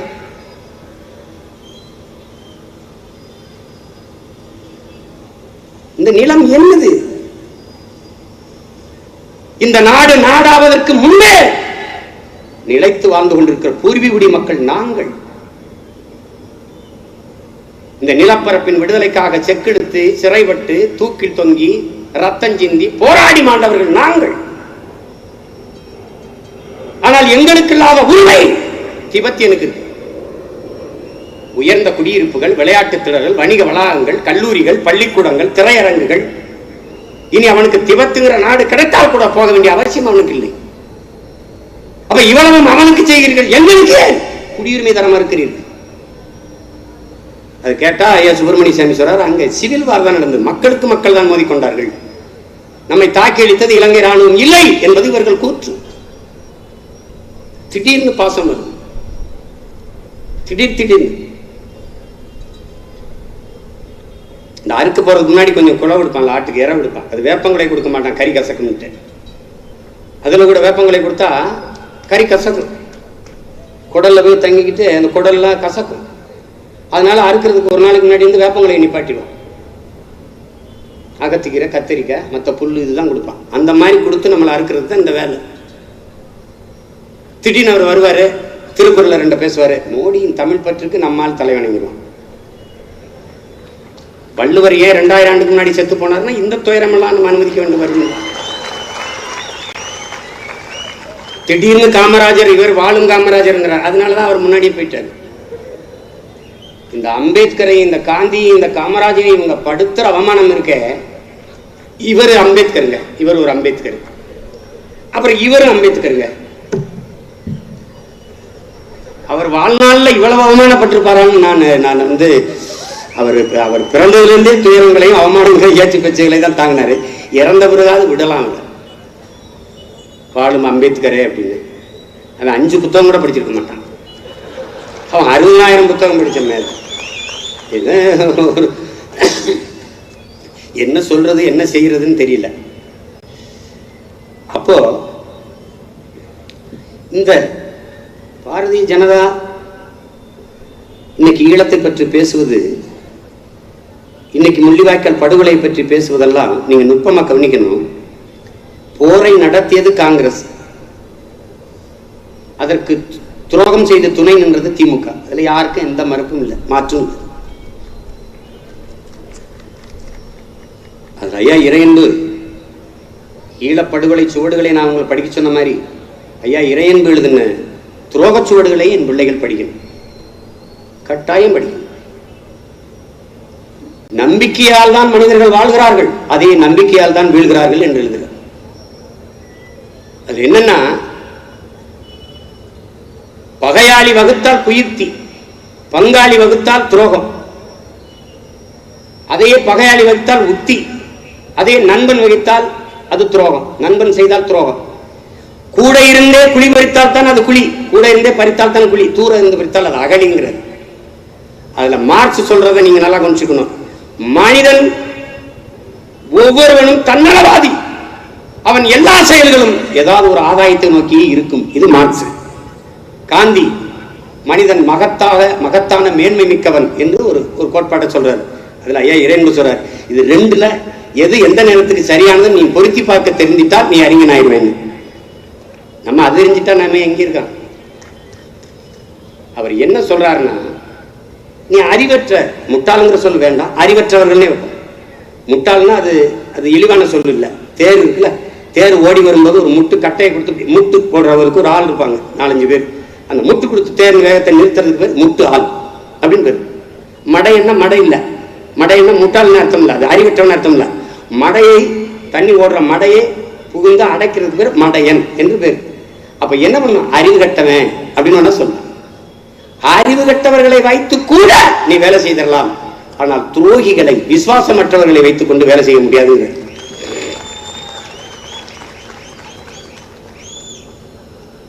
விசுவாசிகளுக்கு ரொம்ப பஞ்சம், துரோகிகளுக்கு பஞ்சமே இல்லை. அந்த எண்ணிக்கை பெருகி கொண்டே இருக்குங்கிற. அவர்கள் இன்னும் இருக்கிறார்கள், பூமியின் முகத்தில் சிரித்துக் கொண்டு சாமியின் மீது சத்தியம் செய்து கொண்டு நம்மோட வாழ்ந்து கொண்டிருக்கிறார்கள். அவர் இறுதியாக அதில் சொல்லும்போது என்ன கொடுமையா அந்த வழி என்ன தருதுன்னா, இந்த துரோகிகள் செய்கிற செயல்களால சில நல்லவர்களையும் நாம் சந்தேகிக்க வேண்டிய நிலைமைக்கு தள்ளப்படுகிறோம்.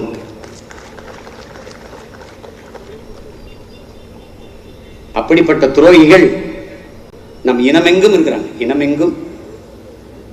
அப்படிப்பட்ட துரோகத்தை செய்தவர்கள்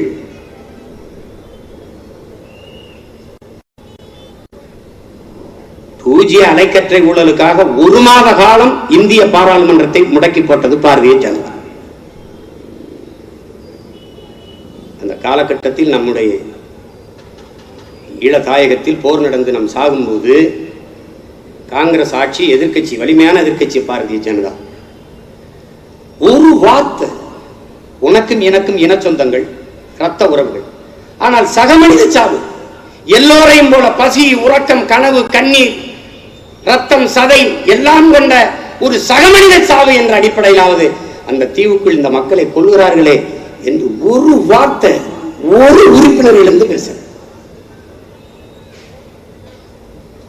அதுக்கப்புறம் அனைத்து கட்சி கூட்டம் போட்டு மீரான்னு ஒரு அம்மா இருந்தாங்க, அந்த அம்மா சபாநாயகராக இருந்தாங்க. அப்போ நாங்கள்லாம் ஐநால இருக்கோம். இந்த இந்தியா ஏதாவது தலையிட்டு ஒரு தீர்மானத்தை ஏதாவது கொண்டு வருமான அனைத்து கட்சி கூட்டம் கூட்டும் போது ஐயா அத்வானி அவர்கள்,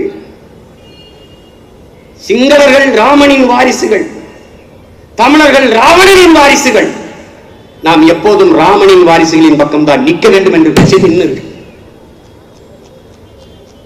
அந்த அந்த ராமனின் வாரிசுகள் தான் இன்று ராவணனின் வாரிசுகளுக்கு வக்காலத்து வாங்கிட்டு நாங்க ஈழம் பெற்று தருவோம், அதை பெற்று தருவோம். அதெல்லாம் அப்புறம் பெற்றுத்தாங்க. முதல்ல விடுதலை புலி மீதான தடைகளை நீக்குங்க. முதல்ல தடையை நீக்குங்க.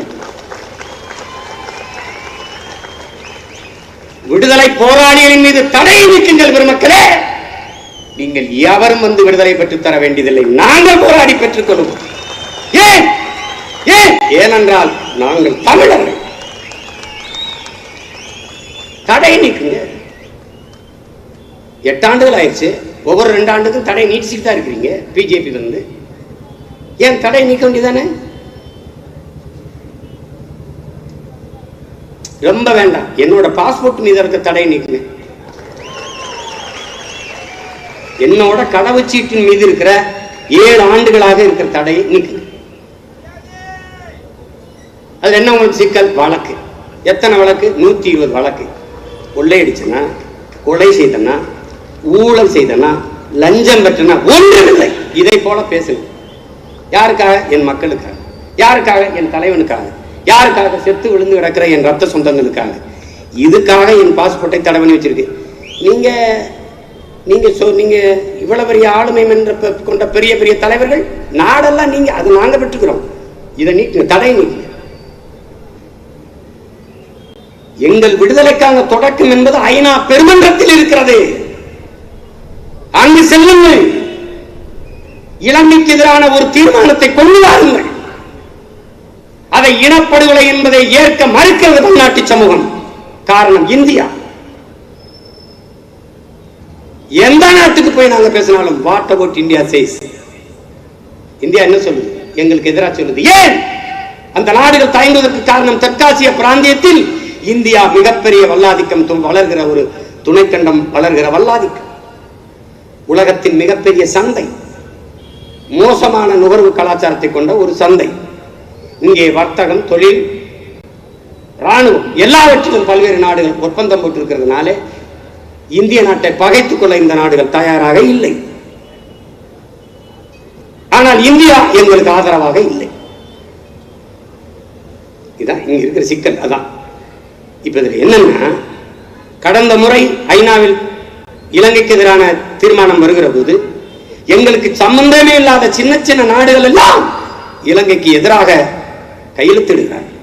எங்களுக்கு ஆதரவாக 10 கோடி மக்களை, தமிழ் மக்களை தன்னகத்தை வைத்திருக்கிற இந்த நாடு இந்திய ஒன்றிய பொருளாதாரத்தில் மகாராஷ்டிரா முதலிடத்திலும் 2வது இடத்தில் என் தாயிலம் தமிழ்நாடும் தான் இருக்கிறது. பொருளாதாரத்தை நிறைக்கிற இடத்தில் இந்த நாட்டுக்கு வரி செலுத்தி, வாக்கு செலுத்தி, இறையாண்மை சட்டத்திட்டத்துக்கு கட்டுப்பட்டு வாழ்கிற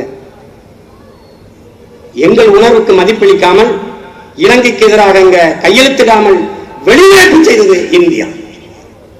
அப்போதும் இதே ஐயா நரேந்திர மோடி தான் பிரதமர். அவர் நினைத்தால் ஈழத்தை பெற்றுக் கொடுக்க முடியும். அவர் தான் நினைக்கலையே. நீங்க அவரை நினைக்க வைங்கள. நினைக்கிறீங்களே?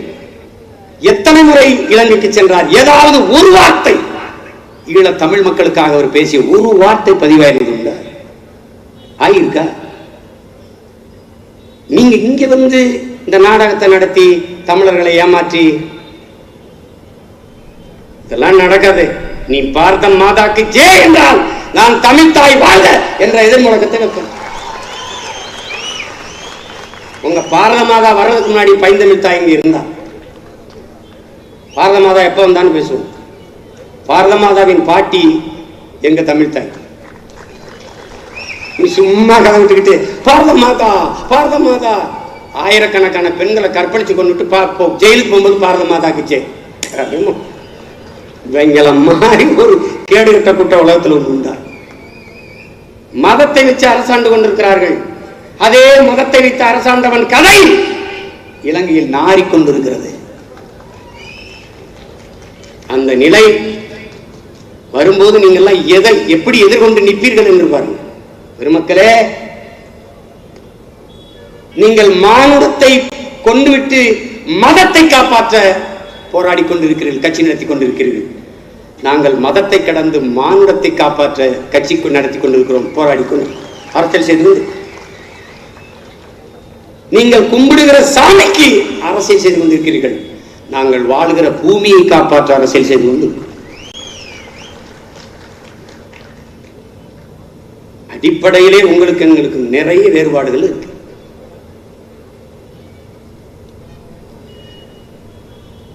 நாங்கள் தொடுவதெல்லாம் தொடுகிற நீங்கள் கச்சத்தீவை மீட்பை கேட்கிறோம்.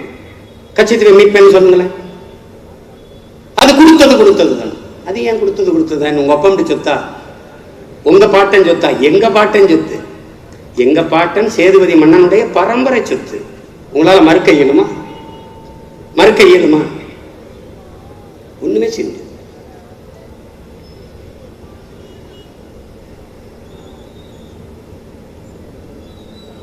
இங்கே தமிழ் தேசிய பிள்ளைகளிடத்திலே தமிழ் தேசிய அரசியல் மாபெரும் எழுச்சியுற்று வளர்கிறது என்பதை தெரிந்த பிறகு இவர்கள் இதை கையில் எடுக்கிறார்கள். இவர்கள் நம்மை பிஜேபியின் பி டீம் என்கிறார்கள். நியாயமாக பார்த்தால் பிஜேபி தான் நாம் தமிழர் கட்சியின் பி டீமாக இயங்குகிறது. நம்ம என்ன செய்யறோமோ அதை செய்யும், நம்ம என்ன பேசுறோமோ அதை பேசும். அது பேசும். திடீர்னு மடமே சைவ மடம், அங்க போய் இந்து தர்மம்.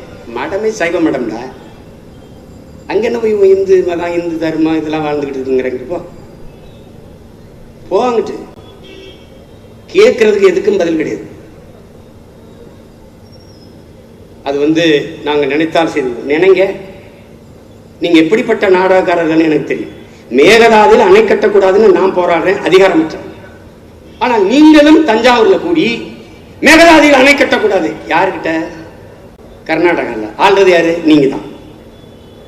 யார்கிட்ட சொல்றீங்க? இந்திய ஒன்றிய அரசு கிட்ட. ஆள்றது யாரு? நீங்க தான். நான் தான் சொல்லணும், நீங்க செய்யணும். செய்ய வேண்டிய நீங்களும் எங்கூட சேர்ந்து நின்றுக்கிட்டு கட்டக்கூடாது. இதுக்கு பேர் தான் நாடகம். ஒஸ்ட் டிராமான்னு பேர் இதுக்கு பேர். எவ்வளவு காலமாக ஒன்று ஒன்றா சொல்லிக்கொண்டே போகலாம் இவர்கள் நமக்கு செய்த துரோகத்தை.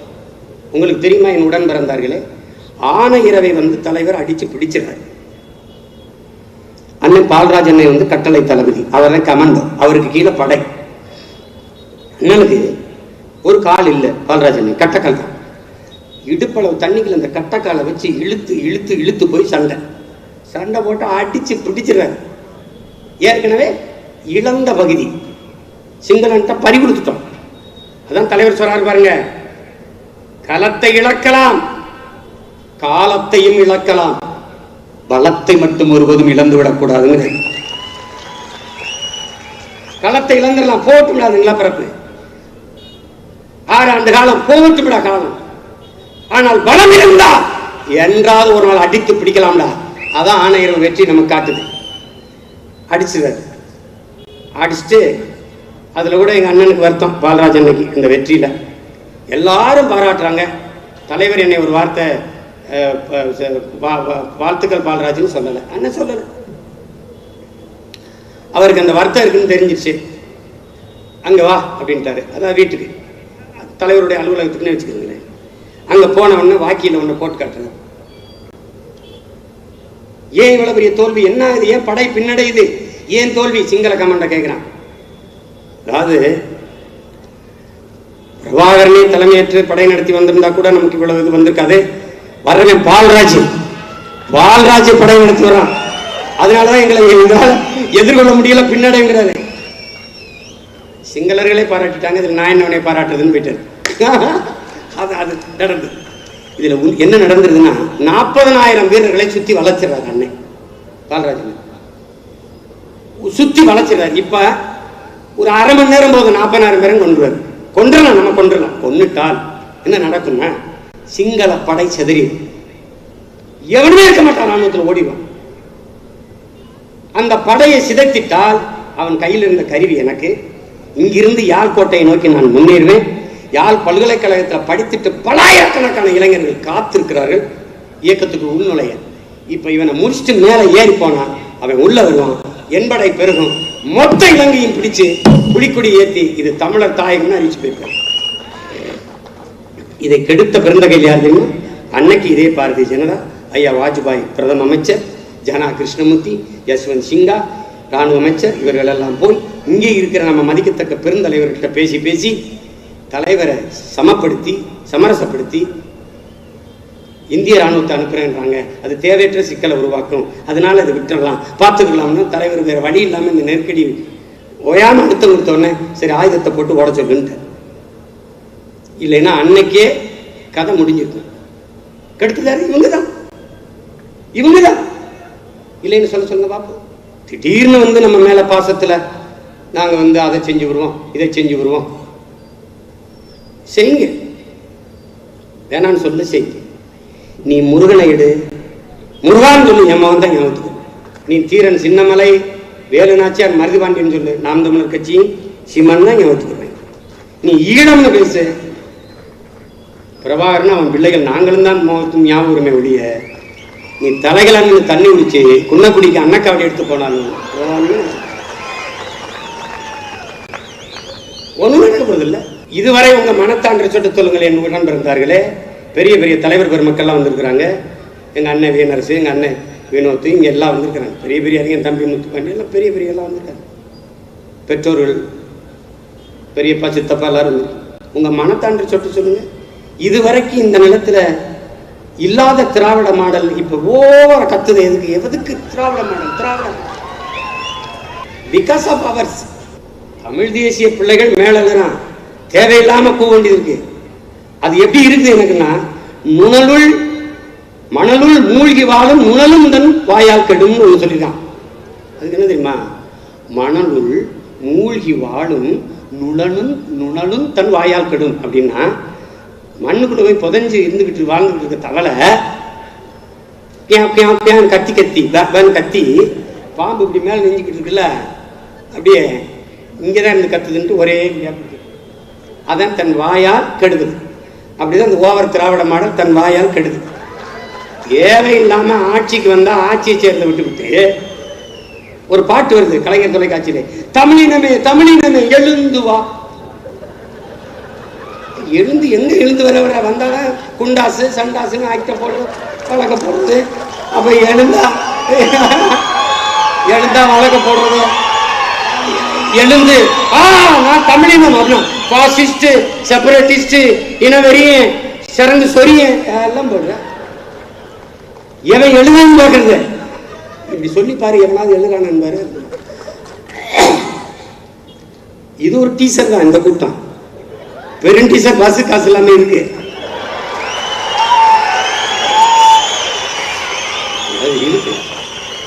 அதான் அவர் பாட்டு வருது. அதுல ரொம்ப திராவிட மாடல். திராவிட மாடல் என்ன தெரியுமில்ல? திராவிட மாடல் சூழியலுக்கு பாதுகாப்பாக எந்த பாதிப்பும் வராத காற்றாலை மின்சாரம் தனியார், சூழியலுக்கு எந்த பாதிப்பும் வராத சூரிய ஒளியின் மூலமா தயாரிக்கிற மின்பூங்கா அமைப்பது தனியார், நிலத்தையும் வளத்தையும் கெடுத்து நாட்டையும் நாசமாக்குற சூழியலுக்கு கேடு விளைவிக்கிற அணு உலை அனல் மின்சாரம் அரசு. நல்லா கொஞ்சம் இதெல்லாம் திராவிட மாடல். அங்க ஜெயராஜ் பெனிக்ஸ் சிறை காவல் நிலையத்தில் அடிச்சு கொள்ளப்பட்ட போது கதறுது எதிர்கட்சியா இருந்தது. ஆளுங்கட்சியா இருக்கும்போது அதே காவல் நிலையத்தில் தம்பி விக்னேஷ் அடிச்சு கொள்ளப்பட்ட போது வாயை திறக்கிறது இல்லை, யாரையும் திறக்க விடுறது இல்லை. திராவிட மாடல். பான்பரா குட்கா கஞ்சா கடுமையான போதைப் பொருள். இதை வைத்திருந்தவர்கள் கட்டும் தண்டனைக்கு ஆளாவார்கள், சொத்து பறிமுதல் செய்யப்படும். TASMAC beer brandy whisky rum gin கோயிலில் ஊத்துற புனித நீர் அது போதைப் பொருளா இல்ல? இதுக்கெல்லாம் என்ன பேர்? திராவிட மாடல். திராவிட மாடல். இதெல்லாம் நான் கூட சொன்னேன், இது பழைய அம்பாசிடருங்க. இதை எடுத்து பெயிண்ட் அடிச்சுட்டு திராவிட மாடல் திராவிட மாடல்ங்க. அவன் 2 கோடி 3 கோடி கார் வச்சு ஓட்டிக்கிட்டு இருக்கேன். நீங்கள் பழைய மாடலை தூக்கிட்டு திரியிறீங்க. ஜவுளி கடைக்கு போனால் ஒரு பொம்மையை வச்சு கழுத்து கூட இருக்காது, அதுக்கு ஒரு சுடிதாரை போட்டு நிறுத்தி வச்சிருப்பான், அதுக்கு ஒரு பேண்டை போட்டு நிறுத்தி வச்சிருப்பான். அந்த பொம்மை தான் இந்த மாடல். ஒன்றும் செய்ய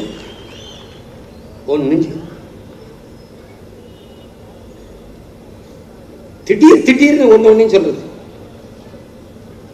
இங்கே 2 ரேஸ்கள் தான். ஒன்னு ஆரிய ரேஸ், இன்னொன்னு திராவிட ரேஸ். சரி, யாரெல்லாம் திராவிட ரேசு? இங்க ரேக்லா ரேஸ் தான் ஓடுது இல்லையே, திராவிட ரேஸ் எல்லாம் ஒன்னும் தெரியும். நம்ம என்ன கேட்கிறோம்னா, திராவிட ஆரிய ரேஸ் திராவிட ரேஸுங்கிறீங்க. திராவிடம் என்பது மரபினம், தமிழர் என்பது தேசியனம். இந்தியாவில் எந்த இன மக்கள் இந்த மரபினத்தை ஏற்றுக்கொண்டிருக்கிறார்கள்? நான் மட்டும் ஏன் மரபினமாக இருக்கணும், தேசியனமாக? நான் தமிழர் என்கிற பெருத்த தனித்த தேசிய இனம். நான் இதற்கு திராவிட இனமா இருக்கணும்? ஏன் நான் மட்டும் மரபினமா இருக்கணும்?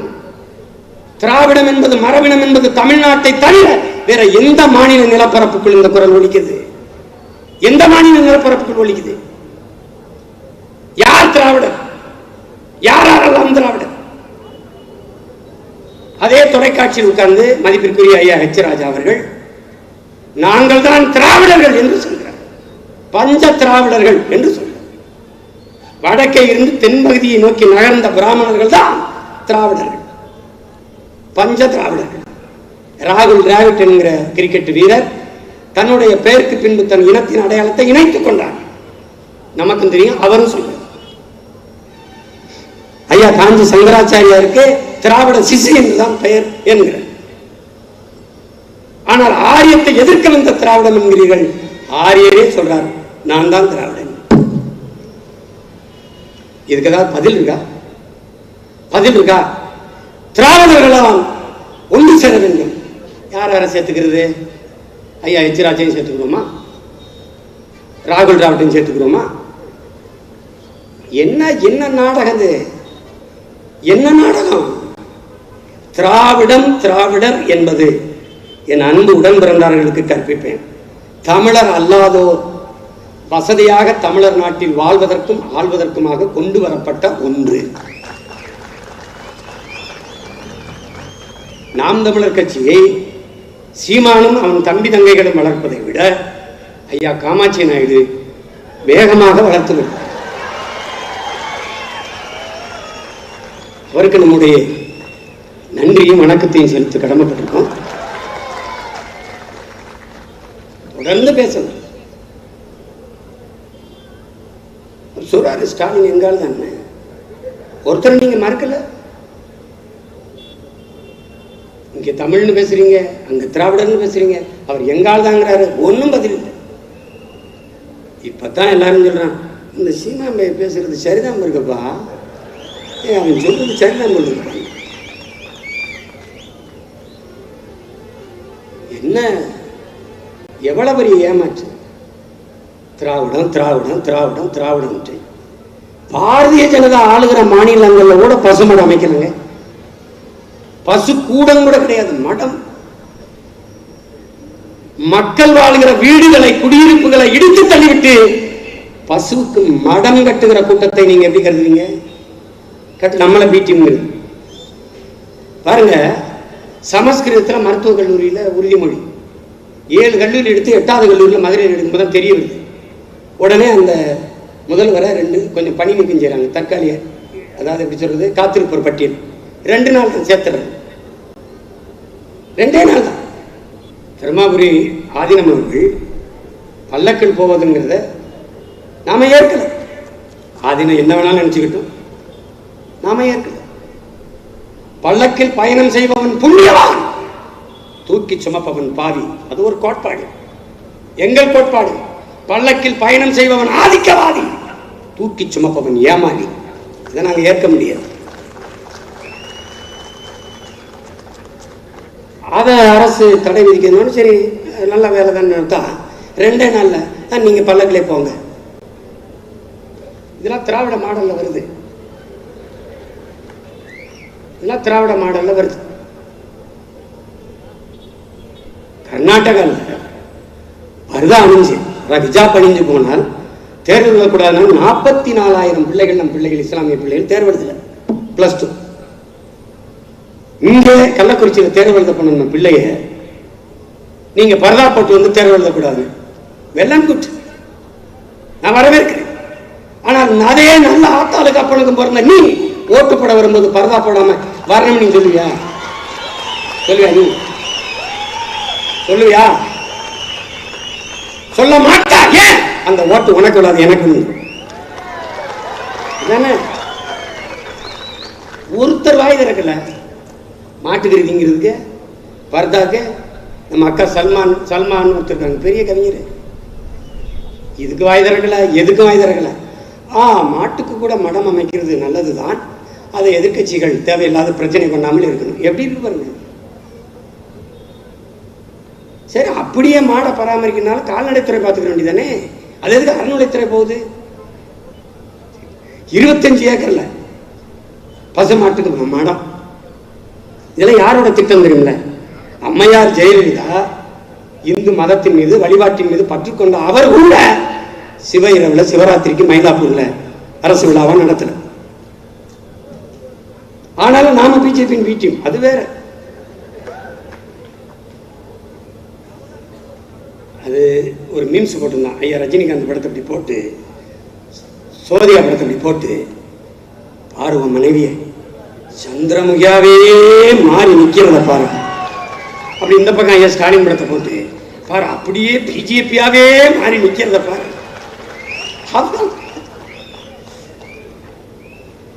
இன்னும் என்னென்ன இருக்கு? ஓராண்டு தானே முடிச்சிருக்கே. ஓராண்டில் 10 ஆண்டு கால சாதனை மறுக்களை ஏற்கிறோம். 10 ஆண்டுகளை சுரண்ட வேண்டிய மணல் வளத்தை, மலைகளை பெற வேண்டிய ஊழல் லஞ்சத்தை ஒரே ஆண்டுல நாங்க பெற்றுட்டோங்கிறது ஒரு சாதனை தானே. அது சாதனை. ஒரு ஆட்சியாளன் சாதனை என்பது மக்களுக்கு தெரியணும். அதை விளம்பரம் கொடுத்து தெரிய வைக்க வேண்டிய அவசியம் இல்லை. பெருந்தலைவர்கிட்ட சுந்தரம்ங்கிற ஒரு இயக்குனர், ஐயா நம்ம ஆட்சியின் சாதனைகள்லாம் படமா எடுத்து வெளியிடலாம். என்ன சாதனை பண்ணிருக்கோம்? ஐயா ரோடு போட்டிருக்கோம். சரி, சனாதில் போகுதுல? ஆமா போகுதியா. பள்ளிக்கூடம் கட்டிருக்கோம், பிள்ளைகள் படிக்குதுல? படிக்குது. அணை கட்டிருக்கீங்க, விவசாயத்தை பயன்படுத்துறாங்கல்ல? பயன்படுத்து. அப்புறம் எதுக்கு விளம்பரம்? அதான் அவனுக்கு தெரியுதுல்ல. அப்புறம் எதுக்கு விளம்பரம்? சரி கர்மா, எவ்வளவு செலவாகும்? 2 லட்சம். எந்திரிச்சு பாப்பா, எந்திரிச்சு பா. அதுக்கு 10 பள்ளிக்கூடம் விட்டு பிள்ளைகளை படிக்க வச்சிருக்கேன் போ. ஏன்? அவன் தலை. அரசியல்வாதிகள் எப்போதும் அடுத்த தேர்தலை பற்றி சிந்திப்பார்கள். தலைவர்கள் மட்டும்தான் அடுத்த தலைமுறையை பற்றி சிந்திப்பார்கள். நமக்கு வேண்டியது அடுத்த தலைமுறையை பற்றி சிந்திக்கிற தலைவர். அவ்வளவுதான், முடிஞ்சிருச்சு. ஈழம்லாம் அவ்வளவுதான், அதெல்லாம் இவ்வளவுதான். அதெல்லாம் எங்க அண்ணன் ஒருத்தர் இப்போதைக்கு இலங்கையில் இருக்கிற சூழல்ல தனிநாடு கேட்கறது பொருத்தமா இருக்க. இலங்கையில் ஒரு நிலைத்த தன்மை வரணும். நிலைத்த தன்மை இருக்கும்போது நாங்கள் கேட்டோமே, அண்ணா தரலையே. நாளைக்கு ஒருவேளை நிலைத்த தன்மை வந்தால் நாங்கள் கேட்டா கொடுத்துருவாங்களா?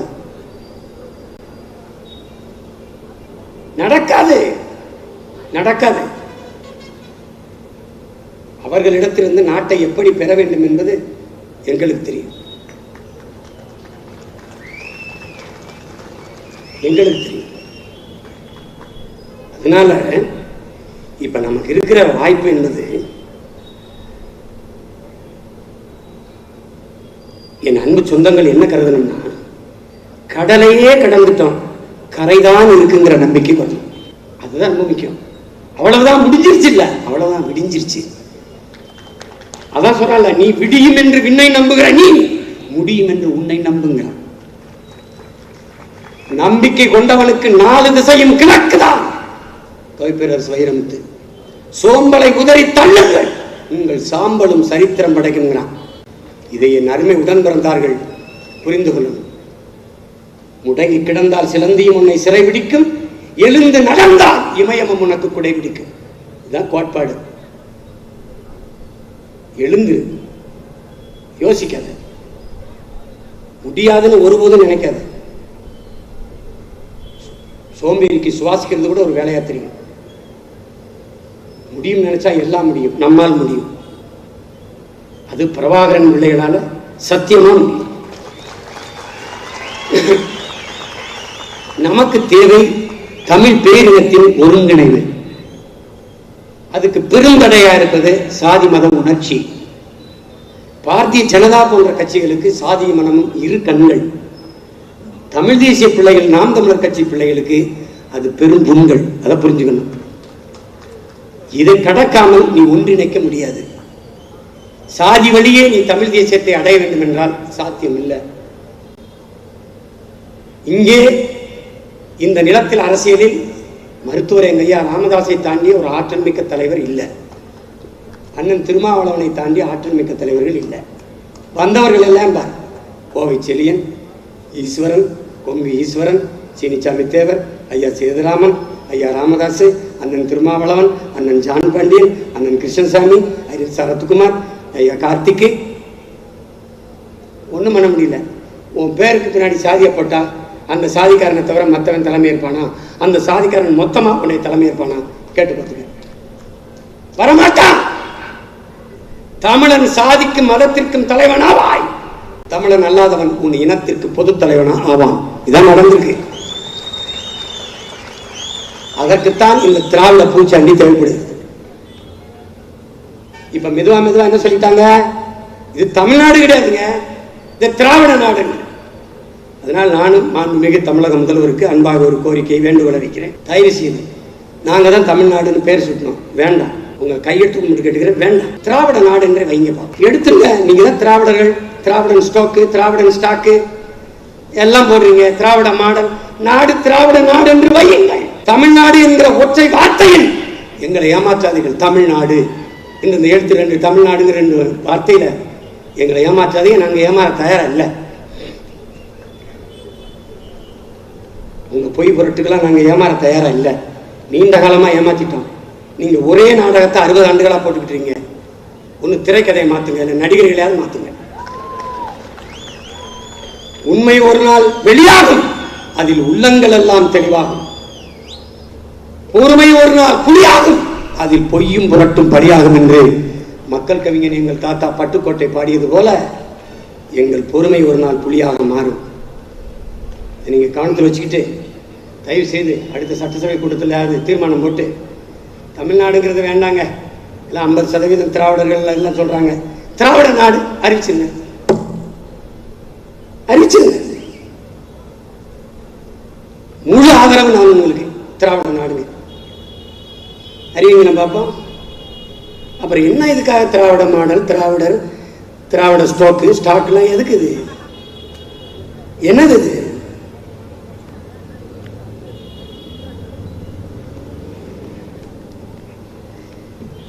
ராஜபக்சே குடும்பத்துக்கு ஏற்பட்ட நிலைமை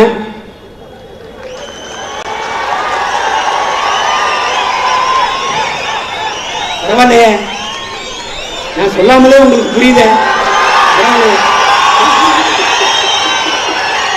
நல்ல நல்ல விழிப்புணர்வோடு தான் இருக்கிறீங்க. நல்ல விழிப்புணர்வு.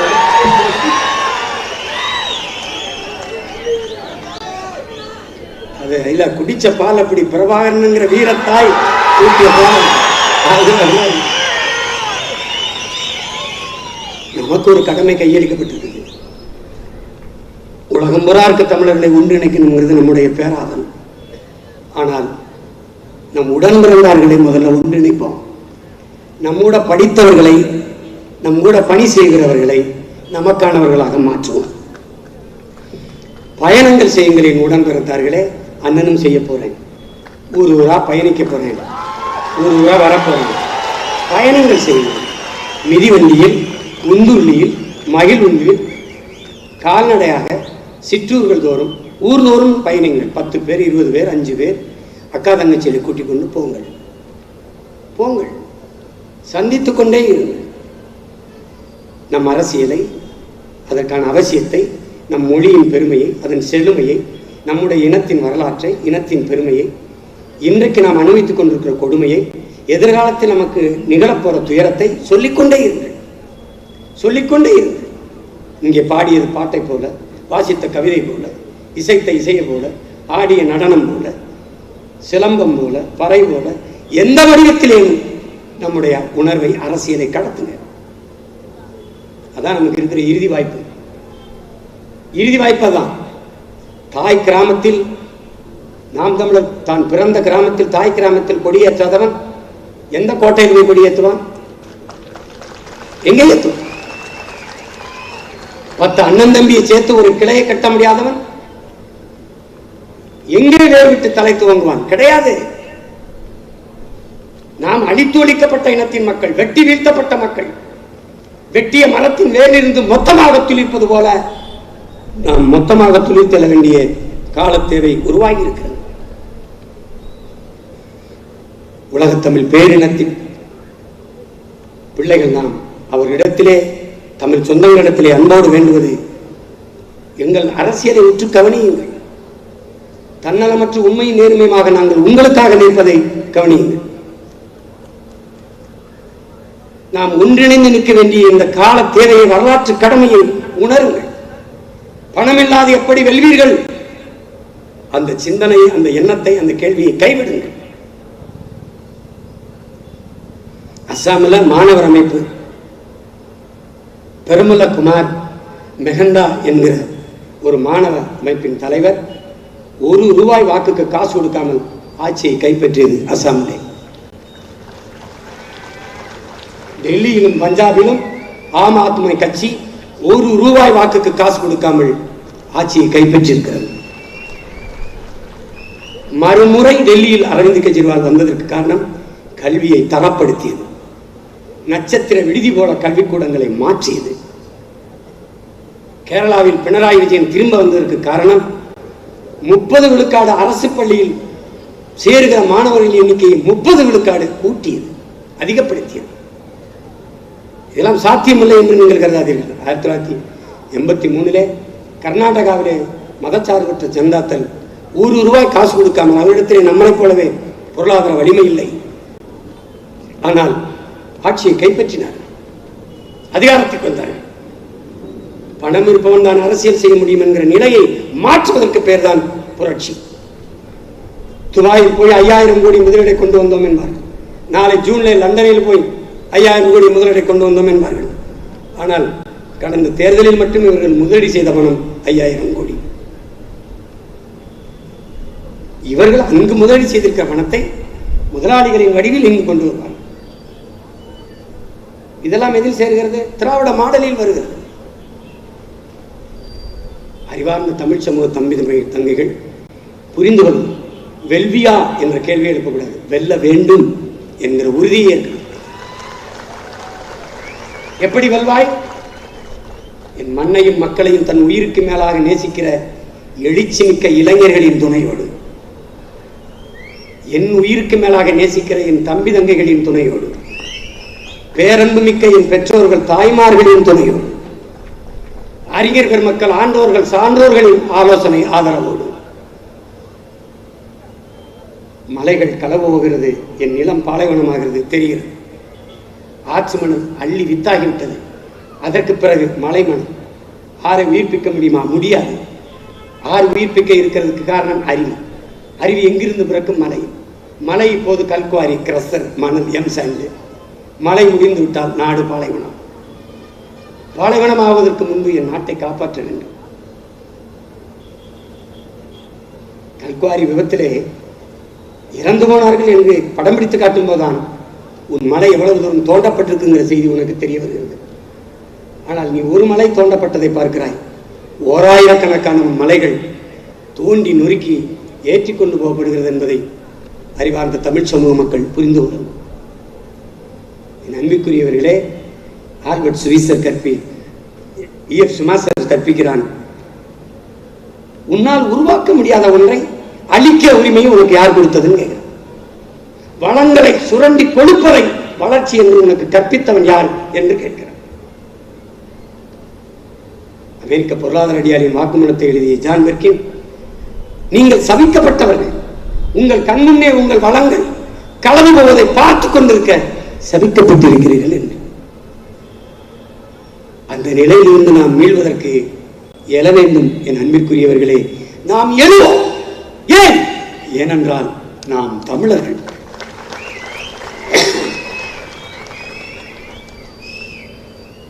இந்த நிலத்தை நாம் வெல்வதும் ஆள்வதும் உறுதி. நாம் விரும்புவது ஆள் மாற்றம், ஆட்சி மாற்றம் அல்ல, அடிப்படை மாற்றம், அமைப்பு மாற்றம், அரசியல் மாற்றம். அந்த மாற்றத்தை நோக்கிய பயணத்தில் நாம் தொடர்ந்து ஓடிக்கொண்டிருக்கிறோம். கட்சியை விட்டு விலகிச் செல்கிறார்கள் என்று நீங்கள் நினைக்கிறீர்கள். உண்மையிலே அவர்கள் நமக்கு எவ்வளவு நல்லதை செய்கிறார்கள். திமுக என் தோட்டத்தில் இருக்கிற கலைகளை பறித்து என் தோட்டத்தின் பயிரை பாதுகாக்கிறது. கலையை பறித்து விட்டு கூலி காசு கூட வாங்காமல் போகிறார். உண்மையிலே அவர்கள் தான் எனக்கு மிகவும் நல்லது செய்கிறார்கள். சோதனை காற்று வீசும் போதுதான் பதறது நல்ல நெல்மணியது என்று தெரியும் என்கிறார்கள். இப்போது தெரிகிறது. ஐயா பெரியார் அவர்கள் சொன்னது போல கட்சியை பயன்படுத்திக் கொள்பவன், கட்சிக்கு பயன்படுபவன், 2 பேர் தான் இருக்கான். இதை கட்சியை பயன்படுத்திக் கொண்டவன் பறந்து போய்விட்டான். கட்சிக்கு பயன்படுகிறவன் முன்னாடி கூடியிருக்கிறான்.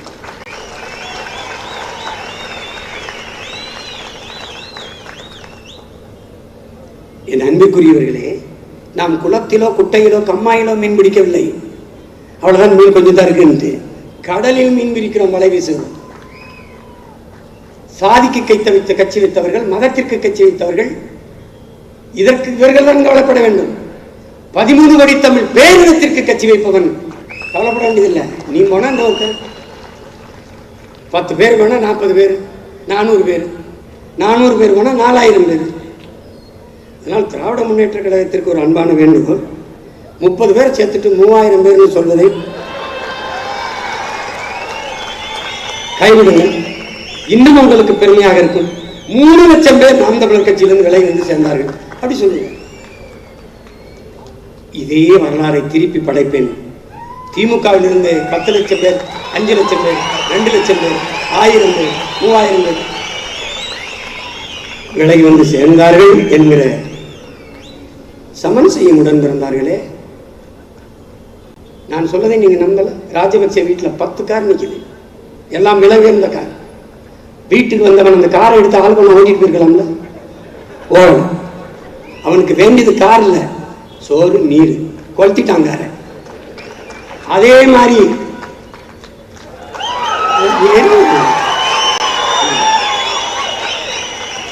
இங்க இருக்கிற ஆட்சியாளர்களுக்கு அது நடக்கும்.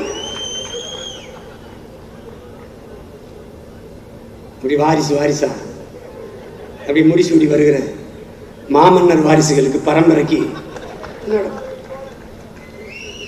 நடக்க. நீங்க பாருங்க, நடக்கும், நடத்தி காட்டும்.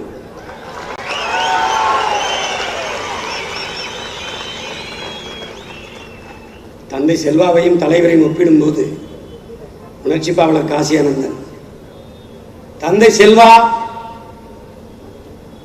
காலம் உருவாக்கிய தலைவன், தலைவன் பிரபாகரன் காலத்தை உருவாக்கிய தலைவன். தந்தை செல்வா நீரின் ஓட்டத்தின் வாட்டத்தில் நீஞ்சியவர், தலைவன் பிரபாகரன் நீரை எதிர்த்து எதிர்நீச்சல் செய்தவர். அவர் குளிர் நீரில் நீஞ்சியவன், எங்கள் தலைவன் நெருப்பாற்றில் நீஞ்சியவன். அவன் பிள்ளைகள் நாங்கள். ஏச்சு, பேச்சு, அவமானம், நக்கல், நையாண்டி, அவதூறு எதற்கும் அஞ்சுவதில்லை. என் அன்பு பிள்ளைகளுக்கு நான் சொல்லுவேன், என் உயிர்க்கினிய உடன் பிறந்தார்களுக்கு சொல்லுவேன், விமர்சனம் தாங்க. விமர்சனம் தாங்காதவன் விரும்பியதை அடைய முடியாது. அவமானத்தையும் அவதூறையும் தாங்க முடியாதவன் ஒரு அற்ப வெற்றியை கூட தொட முடியாது. முதல்ல விமர்சிப்பதை ரசிக்க பழகுங்கள். பரவாயில்லையே, ஒருத்தனை புலம்ப வச்சிருக்கமே, ஒருத்தனை தூங்கடாம செஞ்சிருக்கமே.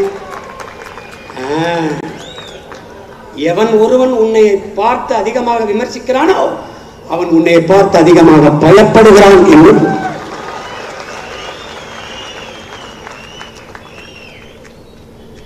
விமர்சனம் கூட ஒருவித பாராட்டுத்தான்.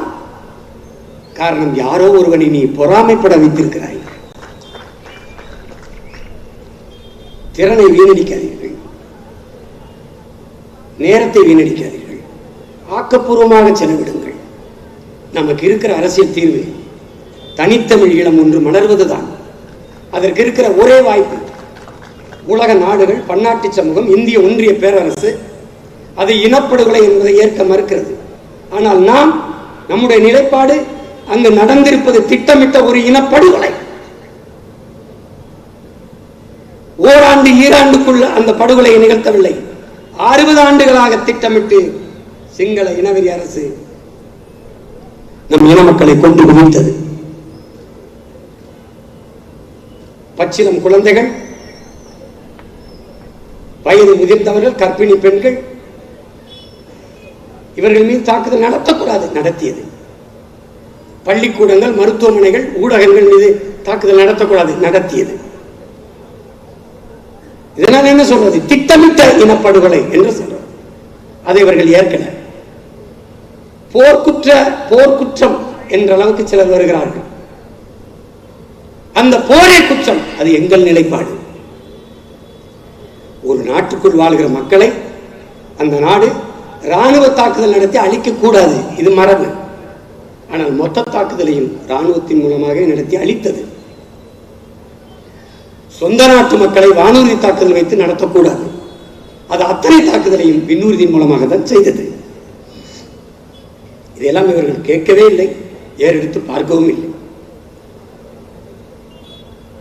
சரணடைந்த போர்க்கைதிகளை கொல்லக்கூடாது, வெள்ளைக்கொடி ஏந்தி போங்கல் என்று இங்கிருக்கிற ஆட்சியாளர்கள், அன்னைக்கு இந்திய நாட்டை ஆண்டவர்கள், அன்னை நடேசன் புலித்தேவனுக்கு தகவல் சொல்லி வெள்ளைக்கொடி ஏந்தி சரணடை சென்ற அத்தனை பேரையும் சுட்டுக் கொண்டது கோத்தபாயுடைய ராணுவம். நல்லா கொஞ்சம் அது போர்க்குற்றம். இதை விட சான்று என்ன வேணும்? பன்னாட்டு சமூகமோ இந்திய ஒன்றியமோ பேசவே இல்லை. அதை விட கொடுமை, தங்கை இசைப்பிரியா சரணடைந்த போர்க்கைதி, அவரை கொலைவினை போட்டது, யாரும் பேசல. உலகத்தில் எங்கும் நடந்திராத கொடுமை நம் அன்பு பிள்ளை தம்பி பாலச்சந்திரன் இன் ராணுவ கஸ்டடி சன்னா பிரபாகரன் பாலச்சந்திரன், இது சொல்லப்படுது இந்திய உளவுத்துறைக்கு, தமிழக உளவுத்துறைக்கு. அது இங்க இருக்கிற ஆட்சியாளர், அங்கிருக்க ஆட்சியாளர் எல்லாருக்கும் தெரியும். பிரபாகரன் குடும்பத்தில் ஒருவர் கூட உயிரோடு இருக்கக்கூடாதுன்னு சொன்னது யாருன்னு உங்களுக்கு எல்லாம் தெரியும், நான் பல தடவை சொல்லியிருக்கேன். ஆனாலும் நான் மானங்கட்டு போய் அவர்களுக்கு ஓட்டு போட்டு அவர்களுக்கு பாராளுமன்ற உறுப்பினர், சட்டசபை உறுப்பினர் கொடுத்து கொண்டிருக்கிறோம். உங்களுக்கு கொரோனா வந்து நீங்க செத்து இருக்கலாம், ஆனால் அது நாளைக்கு கூட தம்பி பேரறிவாளன் விடுதலை எதிர்த்து காங்கிரஸ் கட்சி பெருமக்கள் வாயில் துணியை கட்டிக்கொண்டு போராடுகிறார்களா? உங்களிடத்தில் அன்பாக நான் வேண்டுகிறேன், வாயை மட்டும் கட்டிக்கொண்டு போராட வேண்டாம், ஒரு 2 இன்ச்சு மேலே ஏற்றி மூக்கையும் இருக்கு கட்டிக்கொண்டு போராடுங்கள் என்று அன்போடு வேண்டுகிறேன். இந்த நாட்டுக்கு பிடித்த பிணி சனி மொத்தமாக ஒழியும், அதை செய்வீர்கள் என்று நான் நம்புகிறேன். உங்களுக்கெல்லாம் மானம் கட்டு போய் நாங்கள் ஓட்டு போட்டோம்ல, அதுக்கு இது தேவை, இன்னும் தேவை. அதில் ஒருத்தர் கூட அயலானுங்கிற ஒரு தம்பி சிறிய போரில் கரை ஒதுங்கிட்டான் கடல் என்னது உலகம் தத்தளிச்சது, தவிச்சது, நம்மளும் அதுக்காக போராட்டம் கொல்லப்பட்டோம். ஆனால் நம் தம்பியின் சாவுக்கு ஒருத்தன் கூட பேசல. கை கட்டின தூரத்தில் நிற்க வச்சு 5 குண்டுகளை அந்த பிஞ்சு உடலுக்கு பாய்ச்சி கொலை செய்து போட்டதை எவனும் கேட்கல. ஆனால் நாங்கள் விட்டுட்டு போயிடுவோம், குறிப்பாக நான் விட்டுட்டு போயிடுவேன்னு மட்டும்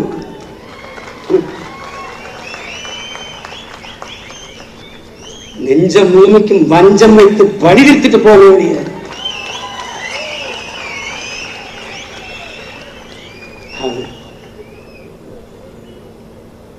இதெல்லாம் நடக்குமா? இதெல்லாம் சாத்தியமா? சாத்தியம் இல்லாத ஒன்றை சாதித்து காட்டுவதற்கு பெயர் தான் புரட்சி. இதுதான் புரட்சி, அது நடக்கும். நமக்கு இருக்கிற வாய்ப்பு ஒரு கருத்தை முன்வைக்கணும். விடுதலை புலிகள் பயங்கரவாதிகள், அவர்களை அழித்து விட்டு ஒழித்து விட்டு தமிழ் மக்களுக்கு நல்ல அரசியல் தீர்வை பெற்றுத்தருவோம் என்று பேசிய தமிழ் தலைவர்கள் எல்லாம் பேசாது இருக்கிறார்கள். சரணடை சொன்னவர்கள் வாய் திறக்கல. பாதுகாப்புத்துறை செயலாளர் இருந்த சிவசங்கர மேனன் தன்னுடைய ஆட்டோபயோகிராபி வரலாற்று நூலில் தன்னுடைய வாழ்நாள் புத்தகத்தில், அவர் எழுதின புத்தகத்தில் சாய்ஸஸ்ங்கிற நூலில் நார்வே தலையிட்டு, அமெரிக்கா தலையிட்டு, விடுதலை புலியின் தலைவர் பிரபாகரன், கொட்டமான் உள்ளிட்ட தலைவர்களை பாதுகாத்து ஒரு பேச்சுவார்த்தையின் மூலம் அரசியல் தீர்வுக்கு வர வேண்டும் என்று விரும்பியது அவர் எழுதியிருக்கிறார். ஆனால் அன்றைய இந்திய தலைமையும் குறிப்பாக தமிழ்நாட்டு தலைமை அதை அறவே விரும்பவில்லை.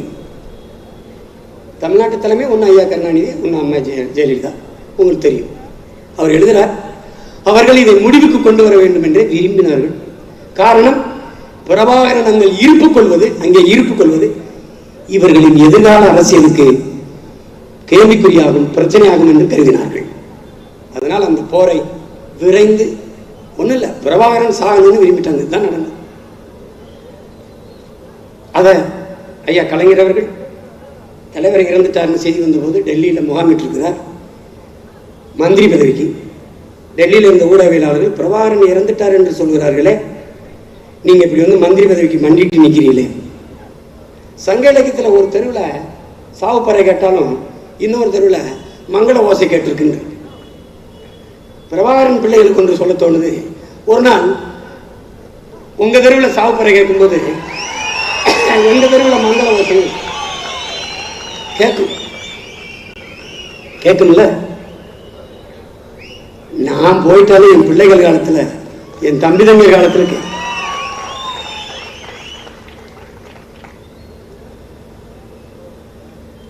நானா உருவாகல, என்னை உருவாக்கியவர்கள் உறங்குகிறார்கள், உருவாக்கியவர்கள் உடனும் இருக்கிறார்கள். அது மாதிரி நான் உருவாக்கியவனும் விட்டுட்டு போக மாட்டான். நான் எப்படி விட்டுட்டு போக மாட்டேனோ இது மாதிரி நான் உருவாக்குறவனும் விட்டுட்டு போக மாட்டான். இப்போ எங்களுக்கு இருக்கிற இறுதி வாய்ப்பு ரெஃபரண்டம், ஒரு பொது வாக்கெடுப்பு. ஒரே இலங்கைக்குள், ஒற்றை ஆட்சிக்குள் தமிழ் மக்கள் வாழ்கிறீர்களா, தனித்தமிழீழமாக மீள்கிறீர்களா? இது கருத்து.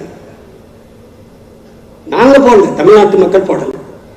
இங்கே ஏதிலிகளாக முகாமில் இருக்கிற என் மக்கள், புலம்பெயர்ந்து வாழ்கிற தமிழீழ மக்கள், தமிழீழத்தில் வாழ்கிற எமது மக்கள், இவர்களிடத்தில் ஒரு வாக்கெடுப்பு.